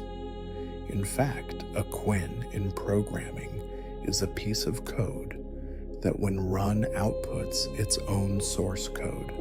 This is a practical application of the same strange logic information that defines itself without external input. But maybe the most fascinating thing about the Quinn paradox is how it makes us question our own thinking. We rely on language to make sense of reality. We assume that words and sentences exists to communicate meaning, but what if a sentence simply exists to describe itself? What if meaning is something that collapses the moment we try to grasp it? It's unsettling to think about a sentence that doesn't tell us anything except that it exists, a statement that refuses to be defined because its definition is its own structure. And yet here we are trying to define it anyway. So the next time you hear something that feels like it means something profound, ask yourself, does it truly have meaning, or is it just a linguistic trick looping forever in its own reflection? Maybe the Quinn paradox isn't just a problem in language, but a mirror showing us the limits of our own, the St. Petersburg paradox. Understanding the St. Petersburg paradox. Imagine a game so simple that anyone can play it, yet so paradoxical that it threatens to break our understanding of value, probability, and rational decision-making. A game where the possible winnings stretch into infinity, but the price to play seems impossibly small. A game that on paper should make you bet everything you own, yet in reality, most people wouldn't even risk a few dollars.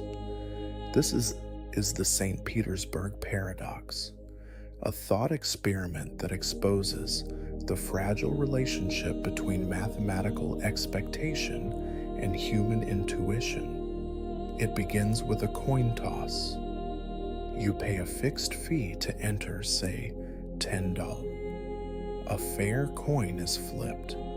If it lands on heads, the game ends and you win $2, but if it lands on tails, the coin is flipped again. If heads appears on the second toss, you win $4. If tails appears again, the game continues with the potential payout double each time. $8, $16, $32, $64, stretching toward infinity. At first glance, the expected value of this game, what a rational person should be willing to pay, seems limitless. The reasoning is straightforward.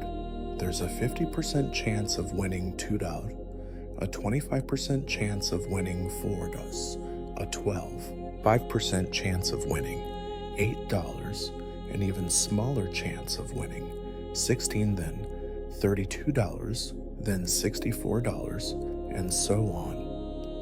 Mathematically, when you sum all these possibilities, the expected payout diverges to infinity. In other words, if people were purely rational and followed probability theory alone, they should be willing to pay any amount to play this game. $100, and $1 million, everything they own. The expected value suggests it would be worth it. But here's the paradox: almost no one would actually do this. In reality, most people wouldn't even pay $20 for a chance to play, let alone bet their life savings. So where does the contradiction lie? If the math suggests one thing, but human behavior suggests another, what does that say about our understanding of value and rationality? The St. Petersburg paradox was first proposed in 1713 by the Swiss mathematician Daniel Bernoulli, who saw in it a fundamental flaw in how traditional probability theory calculates worth. Bernoulli suggested that the problem wasn't in the numbers, but in how people perceive those numbers. His answer was diminishing marginal utility. The idea that as wealth increases, each additional dollar becomes less valuable to us. For example, if a billionaire wins $11,000, it barely changes their life. But if a struggling worker wins $1,000, it might mean rent, groceries, or medical bills paid because of this. People don't value money linearly. The difference between $2 and $4 feels much more significant than the difference between 1 million and 2 million. This insight led to the development of expected utility theory, which suggests that instead of maximizing raw probability, people maximize their perceived benefits. But even this does not fully solve the paradox, because the St. Petersburg game is structured with potentially infinite rewards, no matter how much you adjust for diminishing returns.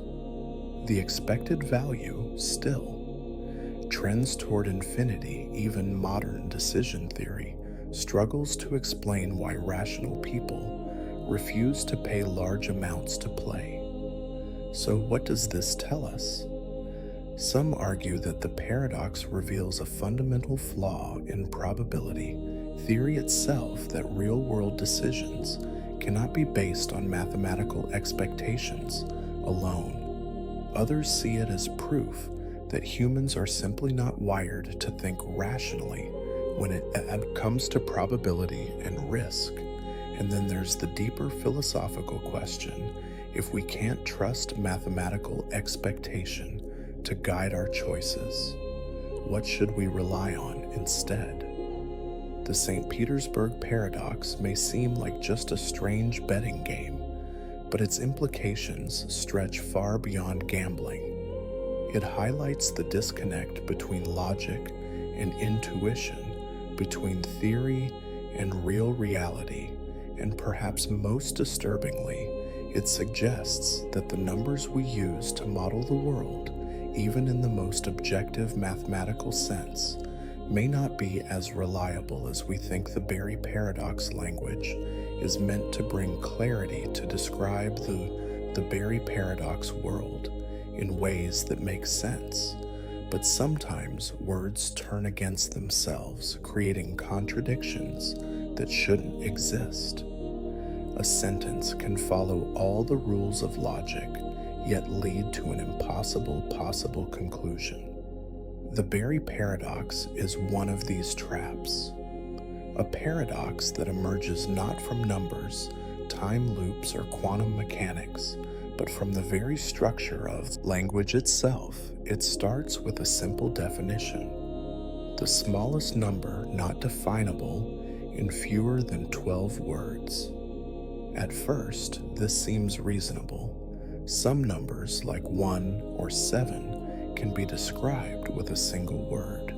Others, like 100 or 1, Zrozen, take 2. But eventually, as numbers grow larger and more complex, it should take more than 12 words to define some of them. There must be a point where a number cannot be fully described without exceeding the limit of 12 words. But here's the problem: we just defined it. The smallest number not definable in fewer than 12 words is itself a description. Under 12 words long, that means this number is simultaneously undefinable within 12 words and defined within 12 words, a contradiction that should not be possible. The moment we try to precisely capture this boundary, language collapses on itself, leaving us with a paradox. The Berry paradox was first proposed by the mathematician Golob Frege, but it was later given its name by Bertrand Russell after a librarian named G.G. Berry, who noted the linguistic problem. Russell, who was already wrestling with logical paradoxes in mathematics, saw something deeper in it, a flaw in how we use words to describe complex concepts. This paradox reveals something unsettling about human language. We assume that words have precise meanings, that definitions set clear boundaries between what something is and what it is not. But the Berry paradox exposes a hidden flaw. Sometimes our definitions create feedback loops that collapse the meaning entirely. The phrase "not definable" in fewer than 12 words ceases to be meaningful the moment we successfully define something. Using it, it gets even stranger when you extend the logic further. If we can construct a paradox just by manipulating definitions, how many of our everyday statements contain hidden contradictions? How many of the concepts we use to navigate the world, numbers, identity, even knowledge itself, are built on linguistic shortcuts that might break under scrutiny? Some have argued that the Berry paradox is not a true paradox at all, but merely an illusion created by vague language. Maybe the problem isn't in the definition itself, but in how we treat self-referential statements as if they can be precise. Others believe it points to something much deeper, a limit to logic itself, where no system of reasoning, no matter how carefully constructed, can avoid contradictions entirely. Either way, the Berry paradox stands as a warning. It reminds us that language is not perfect, that even the most careful definitions can lead us into impossible loops. It challenges us to question the words we rely on, because sometimes the very act of defining something is what makes it undefinable. The friendship paradox. The friendship paradox tend to think of our social lives as balanced. Some people have large circles of friends. Others prefer solitude, but on average, we assume most people's social experiences are fairly typical. Yet there is a mathematical truth lurking beneath the surface, one that distorts our perception of how connected we really are. It's called the friendship paradox, and once you see it, you can't unsee it.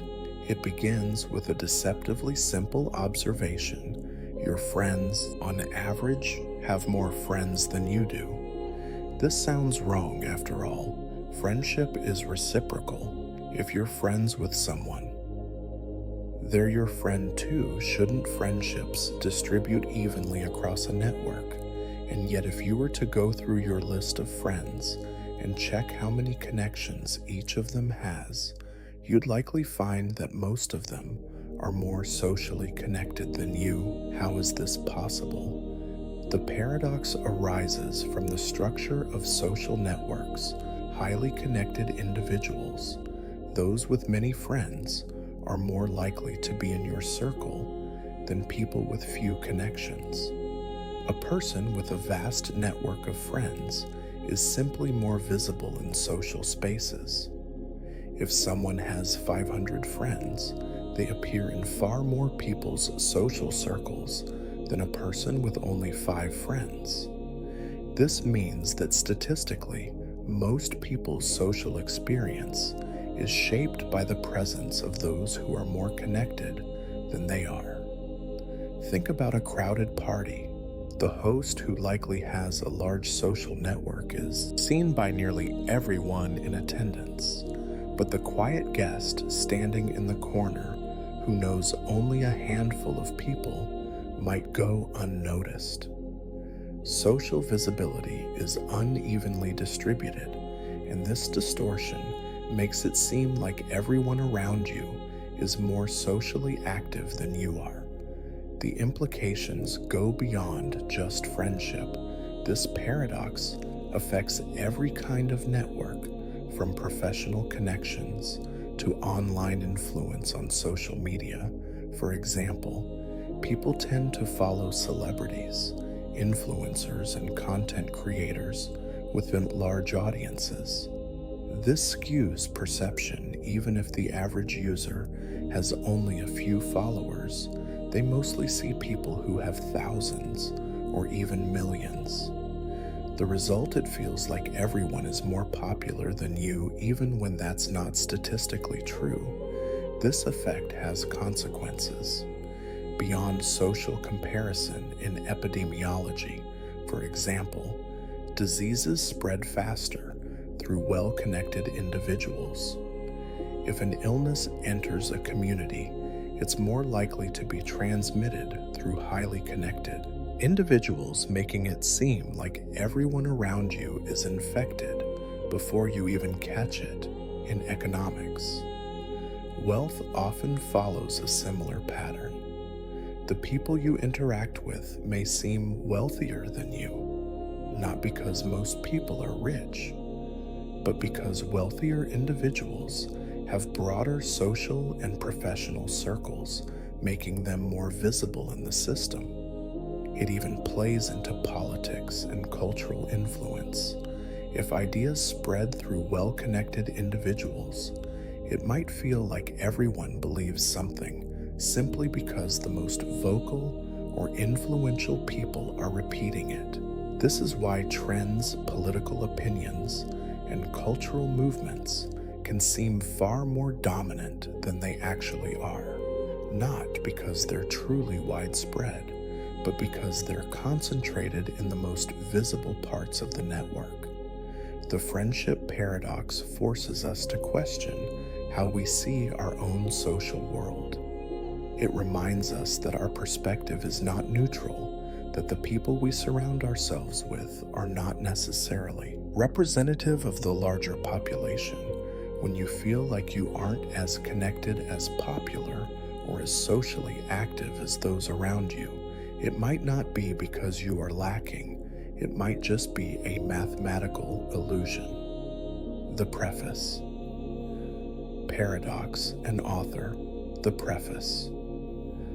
Paradox stands before an eager crowd at a book signing, smiling as they hold up their latest work, a carefully researched, painstakingly edited book filled with facts, arguments, and conclusions. Every claim has been double-checked, every assertion supported with evidence, and yet in the book's preface, the author humbly admits, "Despite my best and efforts, there are almost certainly some mistakes in this book." This single sentence is the key to a paradox, one that seems trivial at first, but reveals a fundamental contradiction in human reasoning. The paradox begins with a simple observation.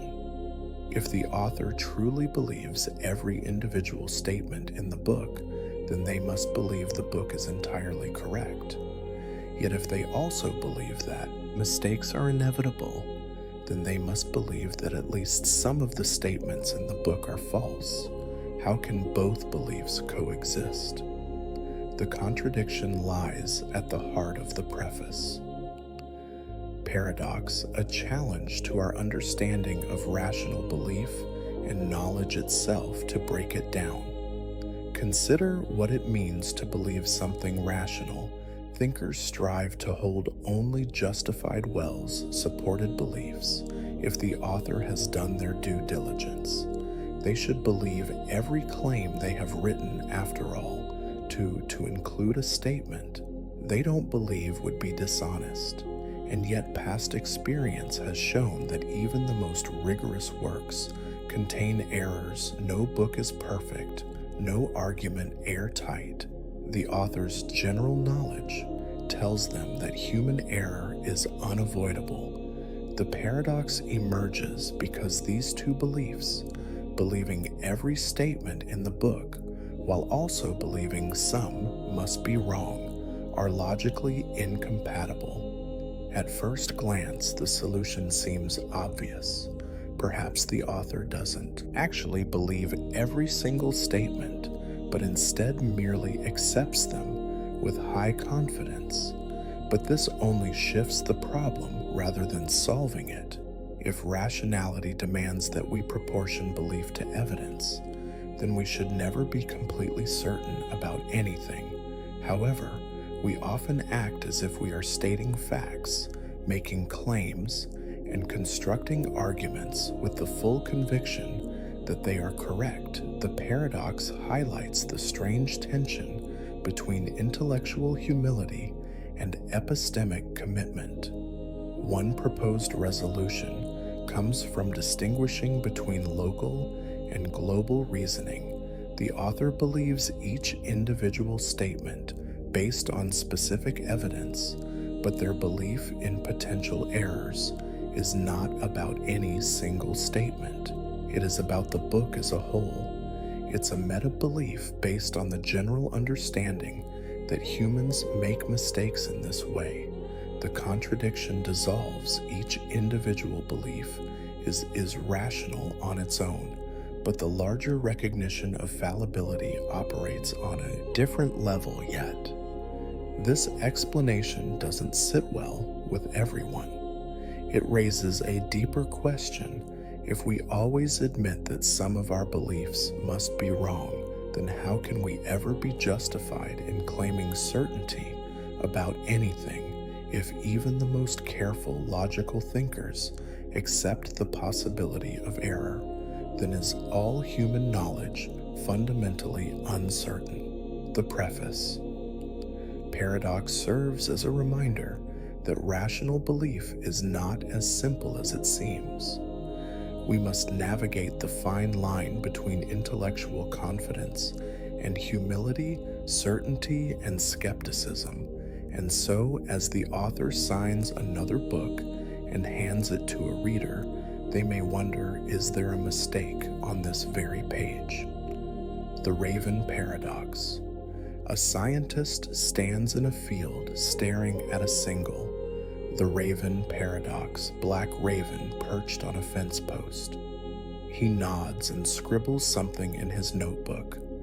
This moment, seemingly ordinary, is actually a glimpse into one of the strangest paradoxes in logic and the philosophy of science.